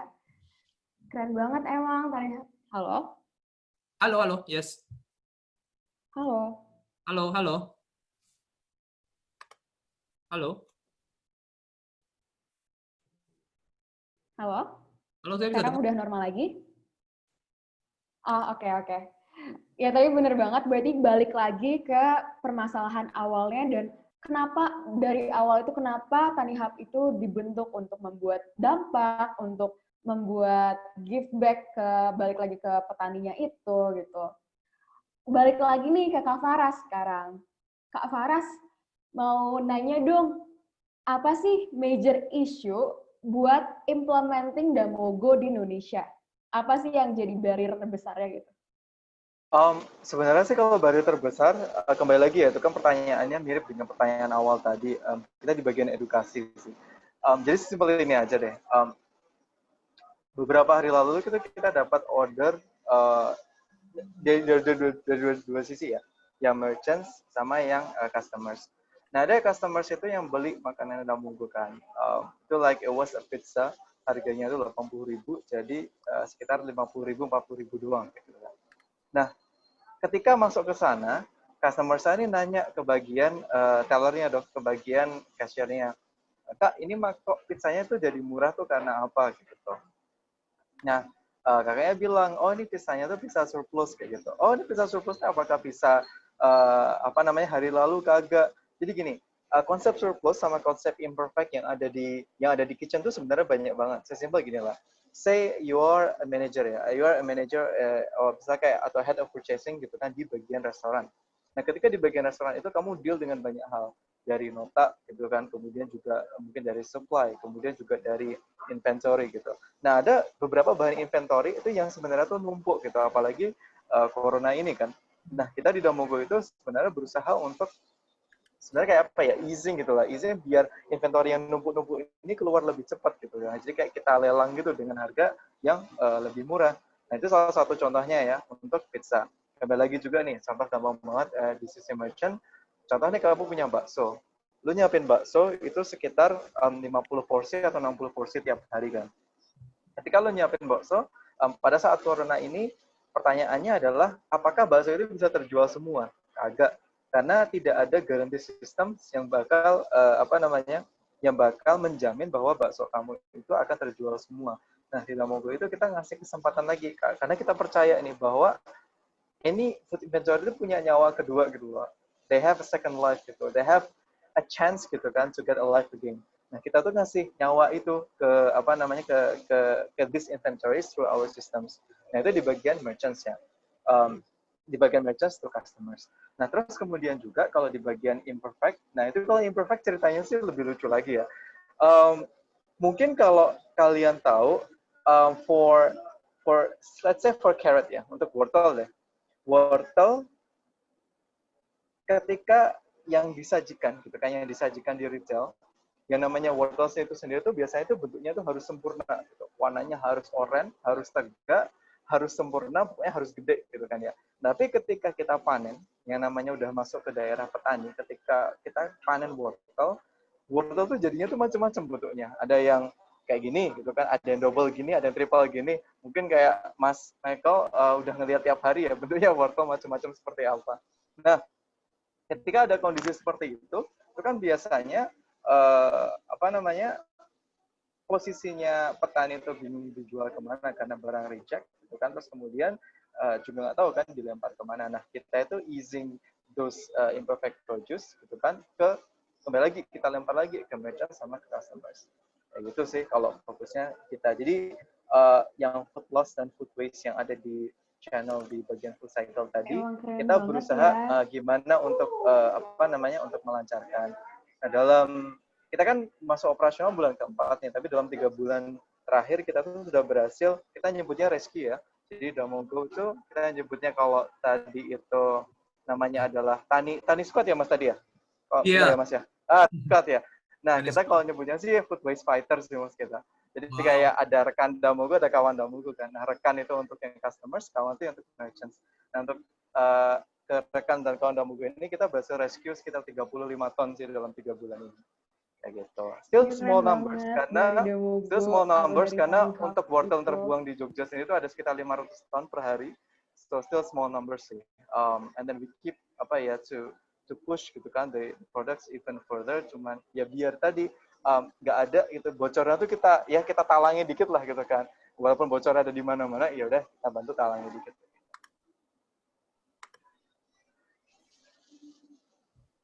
Halo. Halo, iya. Oke. Ya emang keren banget, emang dari TaniHub atau DamoGo emang dua-duanya itu punya misi yang baik sebenarnya buat para petani, buat ekonomi Indonesia sendiri juga itu. Oh iya, ngomong-ngomong soal Indonesia, aku mau nanya lagi ke Kak Mike nih. Apa sih peran dari TaniHub itu untuk situasi Indonesia saat ini? Dan apakah nanti di kedepannya TaniHub ini melihat ada permasalahan atau challenge dari food chain ini sendiri gitu? Oke. Kalau kita ngelihatnya ya, pertama ngelihat dulu situasi Indonesia sekarang gitu. Terutama dari sisi agriculture. Awal bulan ini tuh saya ke petani mangga di Pulau Bali. Dan kalian mungkin kaget ya, barang buah mangga dari Pulau Bali yang dikirim ke Jawa, harganya bisa lebih murah dari buah mangga yang diproduksi di Jawa gitu. Wah. Jadi bisa dibilang mereka udah pasti jual rugi gitu kan. Nah, kenapa? Karena ya di Bali turisnya berkurang, tapi pas lagi nanam, which is beberapa bulan lalu ke belakang, menyesuaikan sama demand yang nggak memikir belum tahu ada pandemi gitu ya, jadinya oversupply dan akhirnya membengkak di storage di sana gitu. Dan salah satunya yang bisa mereka lakukan jual ke Pulau Jawa, yang penting kejual daripada dibuang gitu. Tapi menurut saya petani ini sendiri itu sebenarnya salah satu orang yang paling resilient. Kenapa? Gagal panen, gagal panen gitu. Itu bukan nggak pernah menjadi alasan mereka untuk berhenti bertani gitu. Dan saya yakin menghadapi keadaan COVID pandemi seperti ini, mereka akan tetap bertani dan mereka bakal terus optimis. Karena itu yang saya dengar dari petani sendiri gitu. Dan yang bisa kita lakukan bukan cuma TaniHub, tapi kita semua, kita bisa membeli local products. Kita fokus membeli local products. Kita nggak banyak makan di luar, tapi masak di rumah, ya belilah wortel brastagi, beli buah-buahan lokal gitu. Kita dengan begitu kita membantu para petani. Lalu tadi ini ya pandangan ke depan. Satu lagi pertanyaan, in the future seperti apa gitu, bener ya? Bener nggak? Iya, benar banget. Kalau iya, benar. Future seperti apa? Yang ditanya di Indonesia atau di luar Indonesia juga? Di Indonesia khususnya, Kak. Indonesia khususnya. Kita ngelihat gini ya, khususnya petani misalkan. Kalau kalian tahu 500.000 petani itu berkurang setiap tahunnya sepanjang 10 tahun terakhir. 5 juta petani itu udah hilang selama 10 tahun terakhir gitu. Dan itu angka yang nggak sedikit. Dan mereka hilang, nggak mau bertani, itu karena apa? Karena mereka berpikir pekerjaan yang di seberang sana, yang entah jadi manajer, entah jadi dokter, entah jadi apa, itu jauh lebih menjanjikan. Tapi sekarang, maaf ya, tapi bisa dibilang pada saat terjadi pandemi seperti ini, agriculture justru pekerjaan yang paling stabil harusnya, karena setiap orang butuh makan, setiap orang tetap membutuhkan makan 3 kali sehari gitu. Dan kita pengen mengkampanye bahkan yang kini gerakan yang cukup besar gitu ya, bahwa kembalilah bertani. Dan salah satu aktualisasinya kita membuat yang namanya bertani ini jadi suatu yang hype. In fact, di bulan ini kita bertepatan dengan Hari Tani Nasional, kita mengadakan kita berulang tahun sebenarnya. Jadi lewat acara yang kita sebut Anniversary gitu. Nanti tanggal 24 September kalian bisa nonton kita bagaimana TaniHub bikin hype bertani, bikin hype pertanian supaya orang-orang tuh sadar bahwa pertanian ini adalah masa depan gitu. Oke.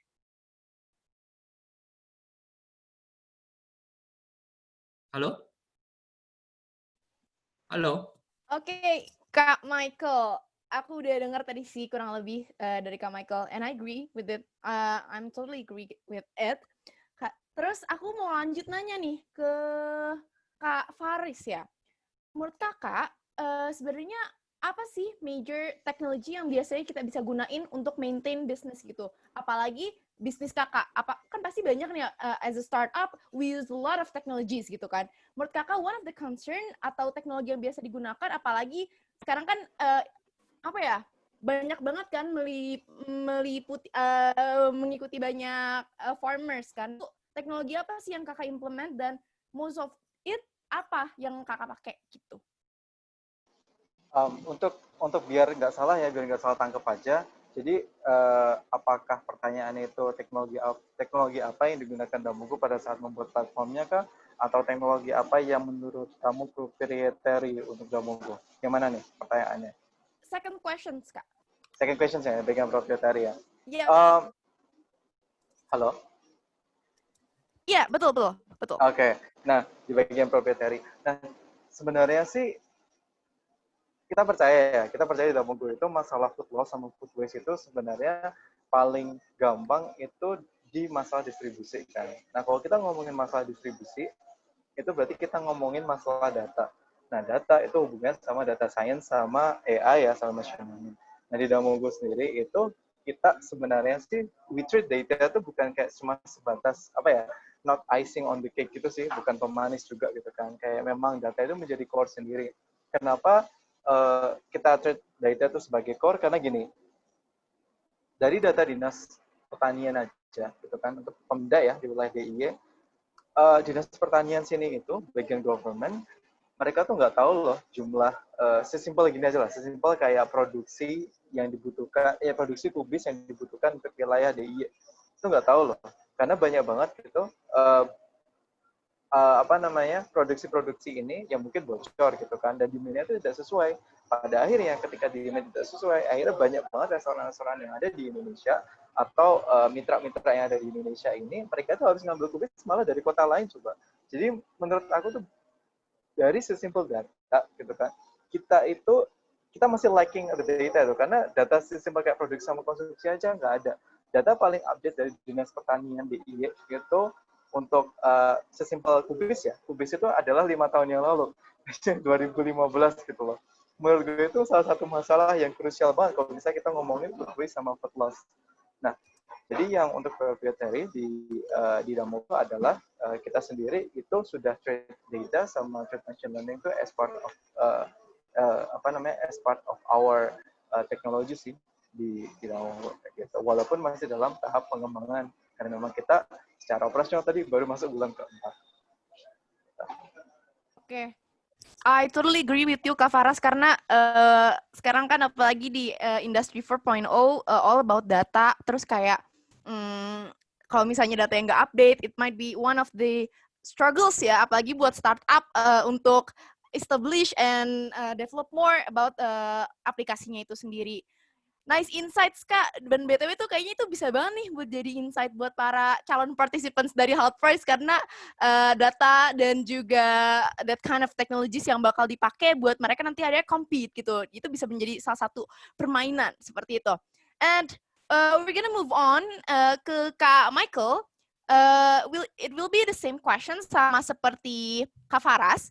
Sebenarnya major teknologi yang kakak gunakan untuk maintaining TaniHub itu sendiri gimana sih? Apakah sama tentang data, or is there any kind of technology yang kakak sebenarnya develop gitu di TaniHub sendiri? Oke, saya share screen ya biar bisa kelihatan.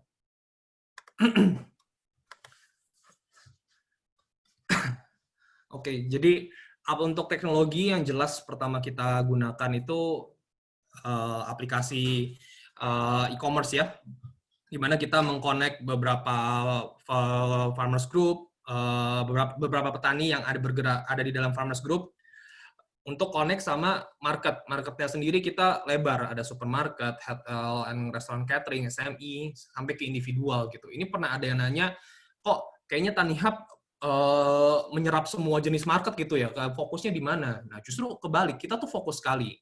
Kita fokus ingin membantu petani, dan barangnya petani ini kita nggak pilih-pilih barangnya apa, dan barangnya petani ini khususnya di buah-buahan ya, pasti Garudafood sangat tahu, ada berbagai jenis grade, di mana yang barangnya mulus itu dijualnya ke individual, customer B2C, barangnya yang kayak manufacturer mungkin nggak butuh looks, tapi mengejar quantity. Masing-masing barang ini ada marketnya, dan kita berusaha membantu petani untuk hasilnya diserap semuanya gitu. Dan ini pekerjaan besar yang mana again balik lagi kolaborasi, baik itu sama stakeholders, pemerintah dan sebagainya. Dan so far puji Tuhan lewat semangat yang kita selalu gaung-gaungkan, kita punya vision namanya agriculture for everyone, kita bisa mengajak semuanya, bahkan termasuk pemerintah. Puji Tuhan pas lagi lewat TaniHub, kita banyak mendapatkan opportunity lewat government justru gitu. Dan kayak contohnya kebaikan untuk satwa itu tadi, itu ada kepala daerah yang ngomong, tolong dong, zoo di daerah kita pun membutuhkan bantuan gitu. Nah, jadi kolaborasi seperti itu gitu. Yang selanjutnya kita pakai warehousing and processing infrastructure yang berteknologi tinggi, yang kita letakkan secara strategis di berbagai lokasi gitu. Jadi pertanian ini kan bukan barang yang 100% tidak terlepas dari brick and mortar yang infrastructure yang nggak lewat digital gitu ya, nggak semuanya bisa lewat digital gitu, dan itu kenapa kita pun membangun facility yang sesuai, baik itu di Pulau Jawa maupun di luar Pulau Jawa, dan di Jakarta sendiri kita pakai sistem distribusi yang ada di beberapa titik gitu, dan itu semua kita gabungkan lewat supply chain infrastructure yang database, habis itu connect and live,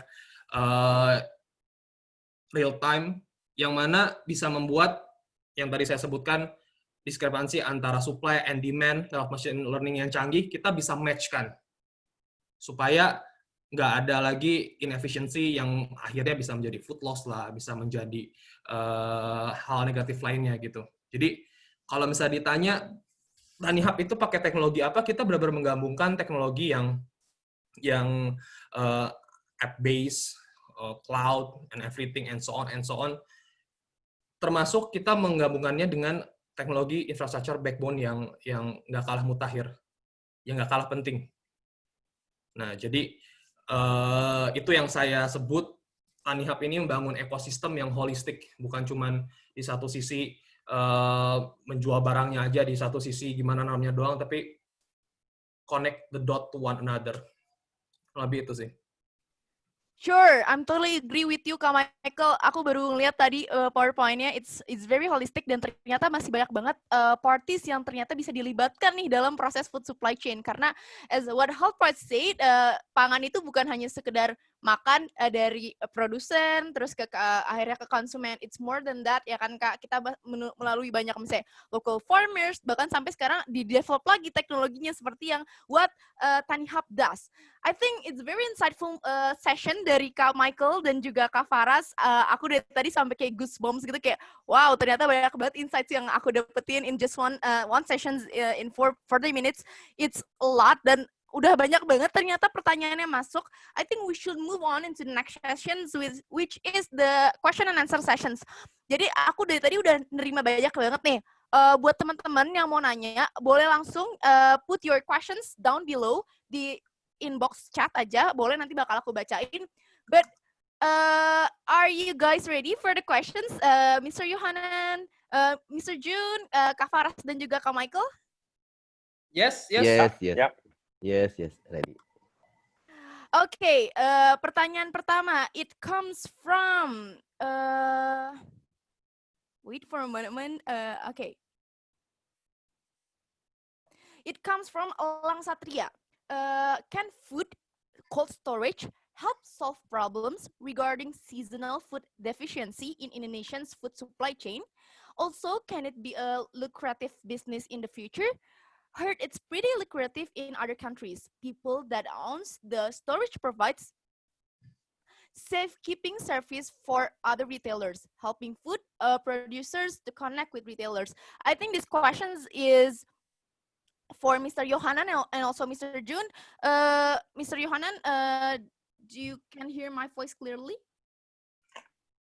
Yeah, I can hear your voice clearly. Okay. I think it's a very good question, and actually we do that. We have a frozen business, ice cream business, so it's basically protecting and preserving dairy and fruit. But if you take it wider than that, it's a great way to deal with seasonality.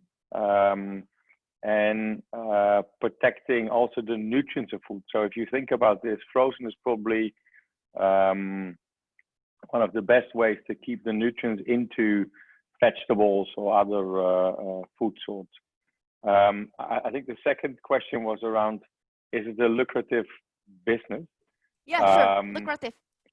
I'm not sure I'm the best one to answer, but I think that if I talk to our partners who do cold storage for us, including distribution, it's a good field to be in particular, because I think that in Indonesia, the market can develop even more. So there's more space for further cold storage.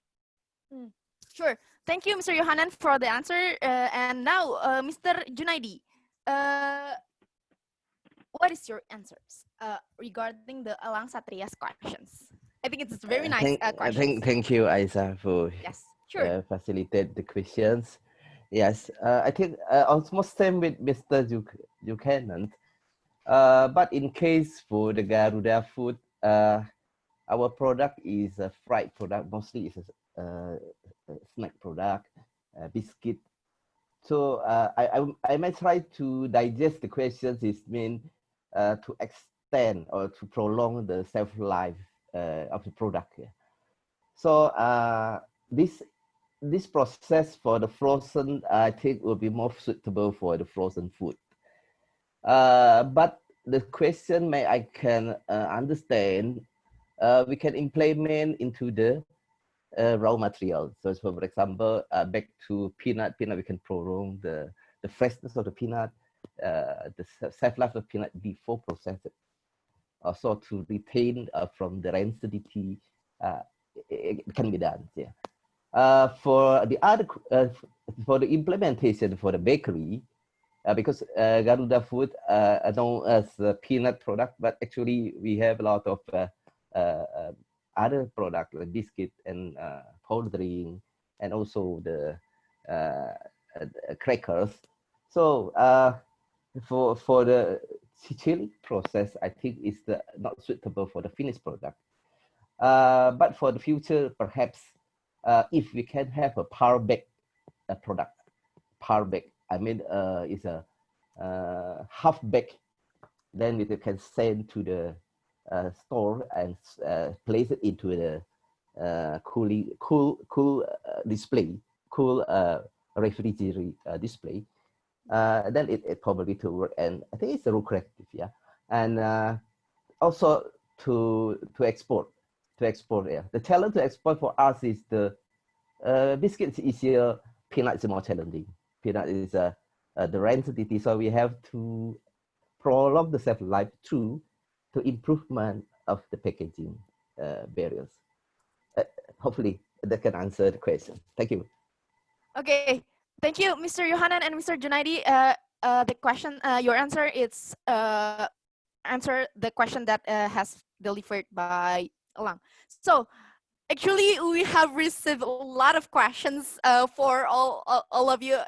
They are really enthusiastic about this topic because, you know, food is one of the most challenging issue in Indonesia, because there are a lot of food waste, and maybe it's not just about food, but about the experience from the raw materials itself. And now we're receiving other questions from Umar.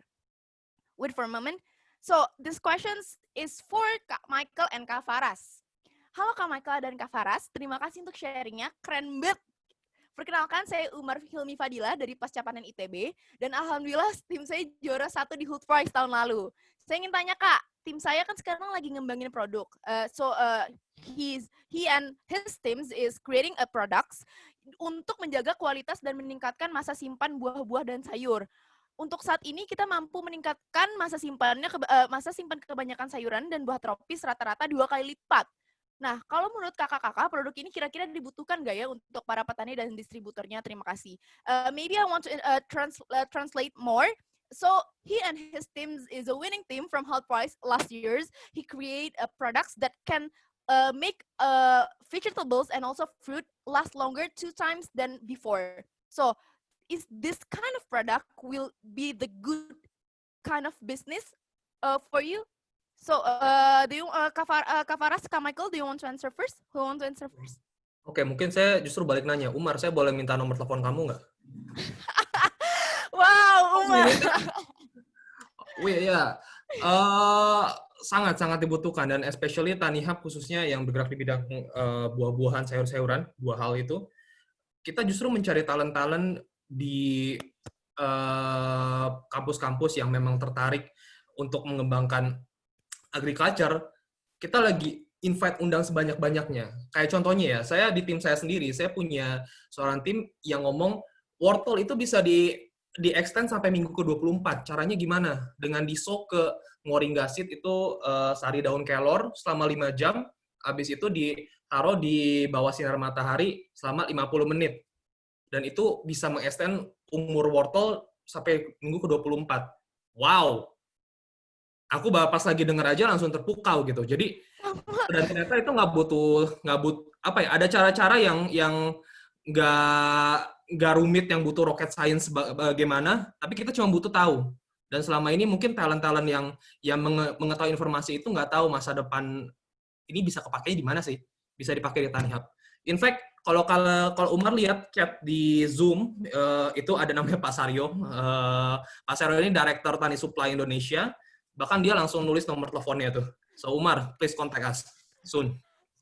Okay, great. I think it's one of the most opportunity that you can get from joining HULT Prize langsung loh, diminta kontaknya sama Kak Michael. So, Kak Farras, do you want to answer these questions? Nah, sebenarnya tuh sama mungkin dari kedua sama si Mike ya. Nah, jadi gini, untuk bagian veggies sama fruits kan. Sekedar cerita aja yang what happened to me itu recently juga nih. Kalau tadi itu nyebutin tentang salah satu veggies tadi ya si Mike ya. Nah, aku mau nyebutin tentang apel. Jadi ada satu gitu kan. Jadi kayak produknya terbatas baru buah dulu sih. Karena buahnya itu juga kan sebenarnya kan bisa dikategorikan juga ya. Jadi ada mengembangkan kan di UGM itu. So these guys to make a spray bacteria. And then kalau misalnya di spray itu si apelnya ini tahan. Jadi yang dilakukan itu adalah apa ya? Jadi kan kalau buah atau sayur itu kan sebenarnya itu bisa menjadi busuk atau shelf life-nya berkurang itu karena ada oksigen ya. Jadi kan ada oksigen di situ. Nah, dia tuh kayak bakterinya ini bisa kayak nge-trap bahwa yang luar-luar permukaannya ini tuh nggak kena gitu loh. Nggak kena dengan oksigen yang ada di luar. Jadi kayak awalnya tuh cuman let's say apple ya. Apple itu shelf life-nya cuma sekitar 7 hari, 8 hari. Nah, ketika disemprot dia, itu jadinya tuh bisa kayak 3 minggu, 4 minggu. Jadi apel nanti benar-benar stay fresh gitu. Nah, ini adalah salah satu kayak teknologi yang sekarang tuh memang sedang kita partnerkan juga kan di DamoGo gitu kan.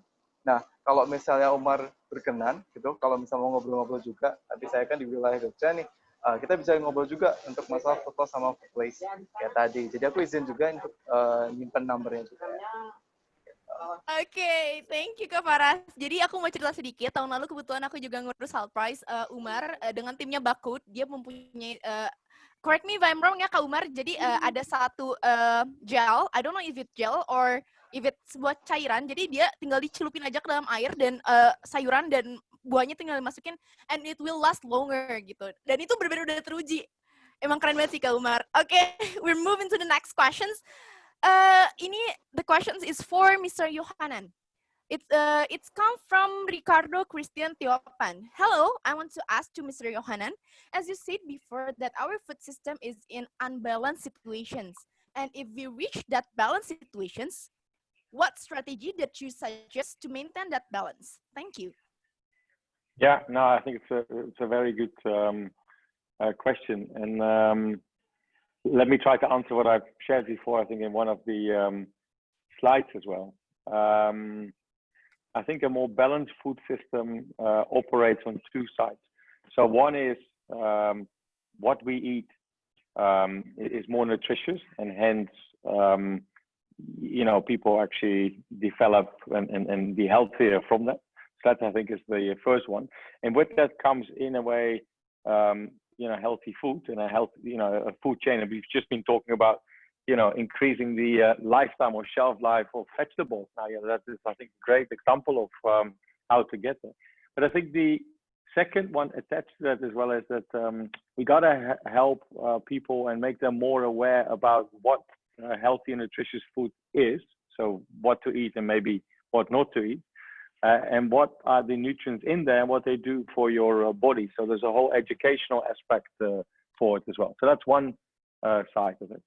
I think the other side of it is in the end, and we talked about that today as well, is how we produce our food and how it comes in the end from the farmer to the end consumer. And I think there's many ways where we can improve. One, in making and producing food in a more sustainable way, using less water, having producing less carbon emissions. And I think the other aspect of that as well is that when we produce food and when we make food, how can we make sure that less food in the production chain is wasted as well? I was talking about 30% food waste. In many countries, maybe not as much actually in Indonesia, but in many countries, Food is produced, wonderful food, and it goes to waste because it's expired or there's overproduction. I think that is a responsibility for the food industry to become better. And frankly speaking, it's the time to do it now. I think the pandemic and COVID is alarming us all about what we are doing to the world and its natural resource and the importance of food and healthy and sustainable food. So hopefully that gives you a good idea what Unilever is trying to do, but we cannot do it on our own. This is what we would call a multi-stakeholder approach. We have to do this all together. And through that, I hope that we can restore balance in the food system and restore balance in Mother Earth, the planet. I agree with that. I'm 100% agree with what you said. Okay, because we received a lot of questions, we're gonna move into the next questions. It's come from Jojo.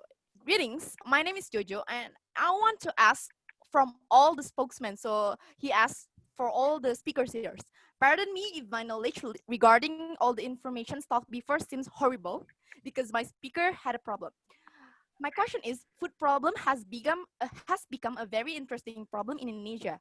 As you might know, our farmers, all kind of it, have a profound skills and can produce high quality product that, if managed well, can become the turning point of our food problem.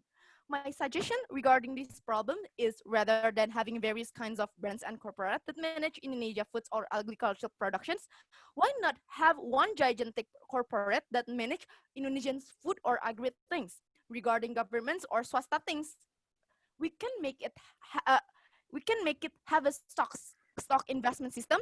With this, all the problems and solutions regarding food or agri can be incorporated into one perfect system that encompass all wide granting both government and swasta profits in terms of investments. I want to ask of all the big shots opinions regarding this. Wow. Wow. This kind of interesting and That's a very big question. Oh, yeah, wow. I know, right? It's very big question and interesting questions because we have all point of view here. Who wants to answer first? It's very interesting. Maybe I'm the last. Okay, Mr. Djunaidi. Meaning, Kak Mike. Okay, Kak Mike wants to. Okay, Kak Farras, do you want to answer this one first? Go on deh. Aku need to think a little bit. Aku duluan deh kalau gitu deh. Okay, Boleh, sure. boleh. Kak Farras, the stage is yours. Well, in my humble opinion, having one gigantic institution that manages the agriculture industry as a whole, it's very beautiful. But I don't think it is really practical. Why? Because agriculture industry itself is so huge. There are so many verticals, and then even us TaniHub group, we separate our entities into three different entities. There are so many reasons, and then one of the most obvious one is the rules. Like TaniFund has a different certification with TaniHub, right? One is peer-to-peer lending, one is selling products, and then Tani Supply is distribution. So yeah, it is maybe your point is about efficiency and be very effective and as efficient as possible. And we believe we can achieve that through today's collaboration with digital platform and so on, while having different entities thinking about pursuing their own goal, and maybe can be supplemented by us, and at the end of the day have a bigger impact. So I think that's my shot about this beautiful questions. Yes, I know, it's very goosebump questions. I'm a bit goosebumps for reading these questions. Okay. Sure, who wants to answer next? Mr. Jochanan? Maybe? Yeah, let me. So it's a very good question, highly philosophical in some form of way as well, because I think what you are trying to do here with the question is like, could it be a solution to do things better? So the only way I can actually answer this is with some of my, personal beliefs, which I've probably gathered through, years in business. I think big is not always beautiful. quite often big leads to a mismatch of demand and supply. And quite often actually small can be much more agile in reacting to, what is demand and how we then supply it. And I think in food that is very relevant as such.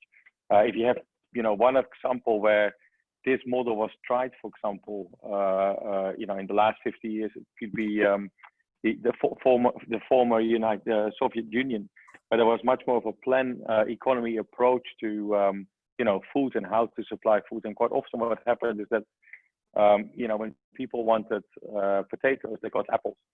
So as an example. But having said all of that, I think what you're also saying is, can there be more partnership? So can we connect more of the small into one big thing that is there to create a more sustainable food system? And I think the answer is wholeheartedly yes to that.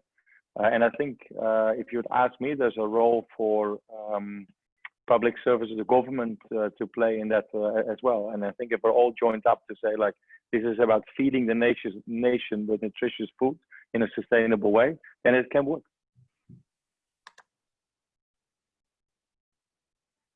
Yep.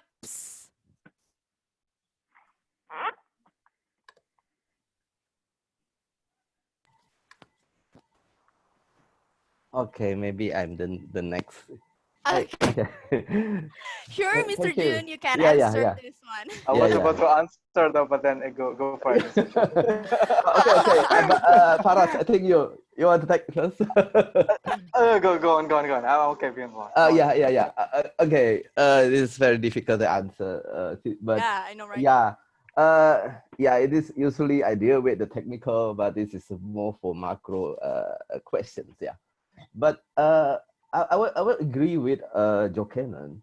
I think this role should be initiated. I think should be initiated by the government. I think also because they have a more nationwide impact on that. Yeah, but it not mean that for the private also the collaboration is not possible. But I think it will be the base between the private and also the government. Yeah, for example, we try to impact on the specific of the spec of the peanut, for example, but it will have a limitation or a certain impact on a certain farmer. So understanding from the questions, it's been the for more impactful, then I think it's have to have a nationwide initiative. Would be, I think it would be led by the, for example, the agriculture department to pay more attention, provide more incentive, and also the, for example, the how they increase the skill and knowledge of how to plant the crops. Yeah. Because I go back to the example of the peanut. So for the post-harvest, it is very important because how they understand to handle the peanut to avoid of a certain moisture content, to avoid of some fungi to grow. So this is a technical they need to know to increase their quality. Yeah, that's from my side. Hopefully that answer. Thank you. Yeah, thank you, Mr. Jun. It's totally answered the questions actually. Okay, so Kak Farras, you might be the last person sure. to answer Yeah, this. sure. Yeah, sure. So like all the speakers already answered though, so I might just like to recap and to summarize the things that all the speakers already say. So I might say in terms of business, there are like the importance and necessity to grow, right? Grow can be spread into two. There's like vertical grow and there's like horizontal grow. So during this growth, say like horizontal grow is like we try to make the varieties of the business that we have. So we increase the number of GTM or go-to-market strategies, right? So let's say for for us, look, we have like merchants, and then for user side, and then like for TaniHub, there's like Tani Supply, Tani Fund, and then there's TaniHub in terms of e-commerce. So what happened is like the reasons why it's really hard. I might say the reason why it's really hard to make a really big gigantic companies into one is because during this priorities when you are about to scale the business either vertically or horizontally, there's a gap, right? And that's the necessity of having collaboration with others, building collaboration with the government, building collaboration with the other private sectors and as well public sectors is just like to fill the gap when the business is about to scale, whether it's like horizontally or vertically. So again, just like rephrasing from what Mr. Djunaidi says about the peanut thing as well. Even as like, what was it? It doesn't matter how big the corporate is, it needs collaborative space, I might say, because like there is always things that can be collaborated. So the answers might be yes and maybe no at the same time. But probably it will be like 70% no.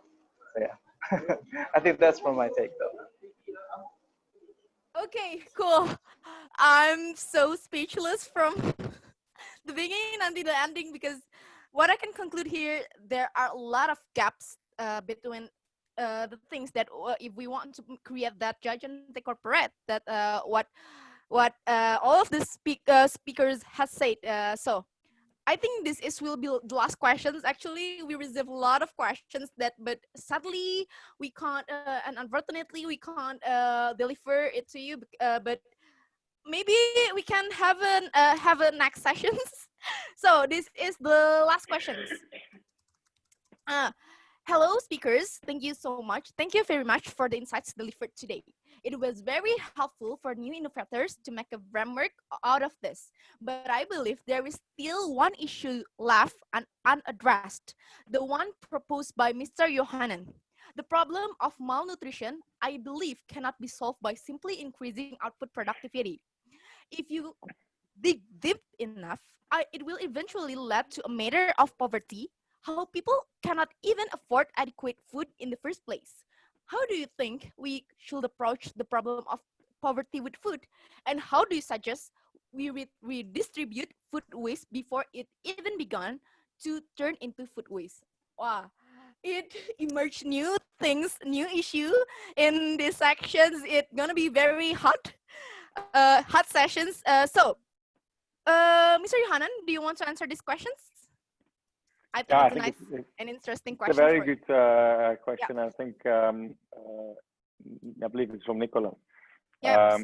You've actually stated what the obvious is. It's a matter of poverty quite often. So I don't have all the answers. I must admit. Yeah. So but the fact is there. Deficiencies and malnutrition leads to stunting, and I think that is not just in Indonesia; it's in many parts of the world. I think what the role is of the food system, including big food companies like ours, is to, like I said, give access to nutritious food at affordable prices. And that can be done, for example, through fortification. Yeah, so it's relatively simple to fortify products with vitamin A, B, C, D, which inevitably leads to lower deficiencies. I think that is one way to look at it. I think the other one is also about awareness. It's about explaining to people what nutritious food and healthy food is all about, and how you prepare that food as well. And I think today you've seen some wonderful examples of people that actually care about this and use their business to drive behavior change as well. Cool answer, Mr. Jochanan. I totally agree with you. So, Mr. Jun, do you want to answer these questions? Okay, but a little bit, okay. It's okay. It's totally fine. Because I think we need your POV in this. Yeah. It is talking about the malnutrition, right? Yeah. Yeah. Garudafood is try to create, as I mentioned before, that we try to create values. So what we are doing now is to check. Yeah. So for example, in innovation funnel, as we mentioned it, that we put on the some filters for the ideas. Try to cope the gaps. For example, for the yeah, either consumer need, either from the nationwide concern, including also the nutrition. But and how much the product category that we have can deliver the nutrition with affordable price. So, for example, peanut have a quite high in protein and fat, but it's also a good fat, yeah. Phytosterol. For example, if I move to our crackers is even if they have a contain of the wheat flour, also promote the energy, but we added up some. We have the concern on the type of fat they use inside, as well as for example, we have also maybe the audience don't know we have a Clevo. Clevo is a dairy product. It's a USC product that we have. So this is also contain the protein. So the protein also some minor vitamin inside from the milk also can be referred to close that gaps. That is for the nutrition. Yeah, this is we try to take the balance, yeah, between the value added, the potential to the market, and as well as to be healthier product. Hopefully, I can Yes, answer it's answering the questions.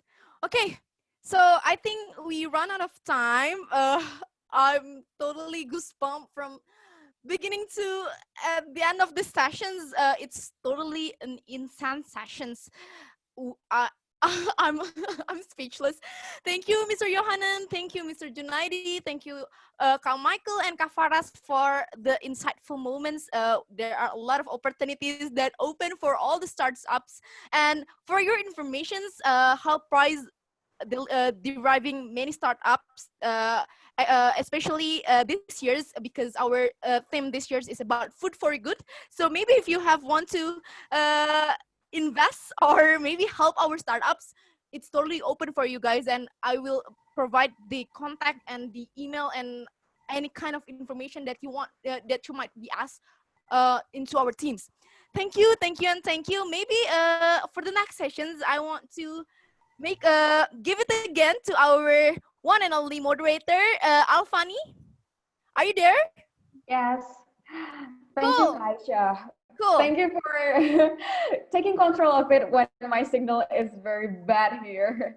And thank you for Mr. Djunaidi, Mr. Jochanan, Kak Farras, Kak Mike juga.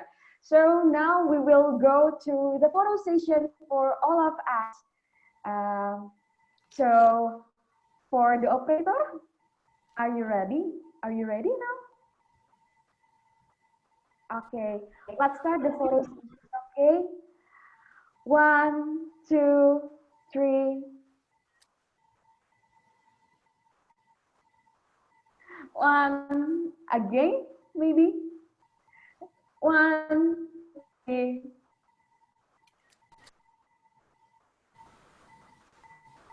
Okay. Thank you so much, Mr. Jochanan, Mr. Jun. Thank you. Farras, and Mr. Jadi, sebelum Fireside Chat 2 ini berakhir, aku mau sekali lagi ajak teman-teman untuk register tim kalian dan submit abstraknya. Di HULT Prize ITB ini, kalian punya kesempatan besar untuk memberikan impact melalui ide bisnis hanya dengan 1 halaman abstrak. Bahkan tadi juga ada yang cuma komen doang, bertanya doang, udah bisa bikin impact baru buat Indonesia nih. Dari TaniHub juga tadi udah dikasih kesempatan besar, keren banget. Juga, kalian berhasil lanjut ke tahap selanjutnya, kalian akan berkesempatan untuk mengikuti coaching session, di mana kalian bisa belajar dan refine ide bisnis kalian, dan membuatnya jadi kenyataan. So, what are you guys waiting for? Jangan sampai kelewatan untuk mendaftarkan tim dan submit abstrak 1 kali, 1 halaman kalian ya. Sekali lagi, aku juga mau berterima kasih kepada media partner kami, ada Ardan FM Bandung, ada Medcom ID, dan MNC Trijaya Bandung. MNC Trijaya Bandung adalah stasiun radio berjalan di bawah MNC Group, dan telah mengudara di kota Bandung sejak 2004. Selain lagu yang menjadi menu hiburan pagi pendengarnya, siaran Trijaya FM juga selalu diisi dengan program perbincangan yang bikin cerdas, perbincangan yang bikin ger, perbincangan yang mengedukasi dengan melibatkan para narasumber kompeten, baik narasumber lokal maupun nasional. Ingin terhibur yang bikin cerdas dan informatif? Dengar radio Trijaya FM Bandung, the real news and information. Buat kalian para peserta, kami tunggu partisipasi Anda dalam kompetisi HULT Prize at ITB. Selamat malam dan selamat beristirahat.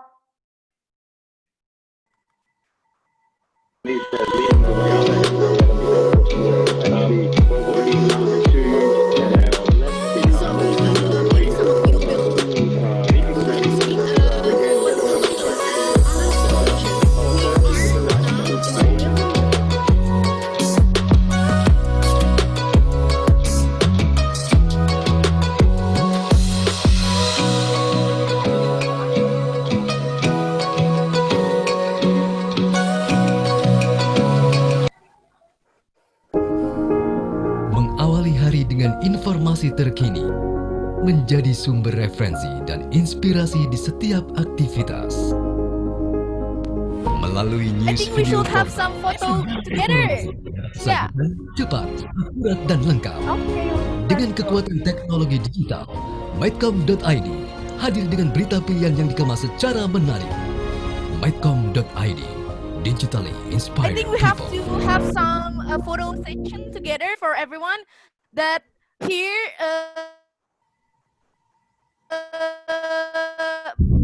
you can open.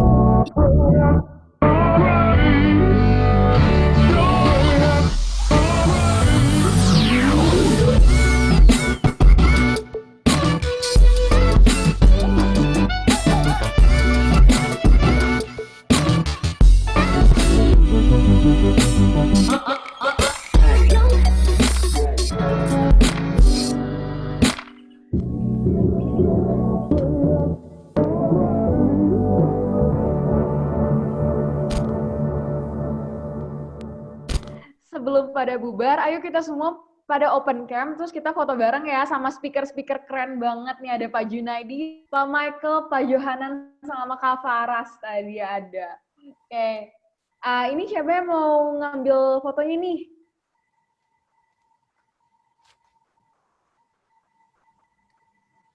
Operator, are you ready for taking these cool pictures of our? Okay, we're ready. Cool.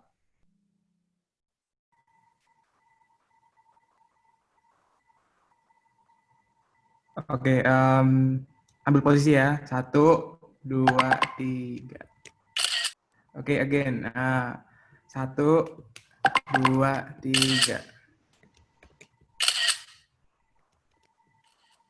Thank you.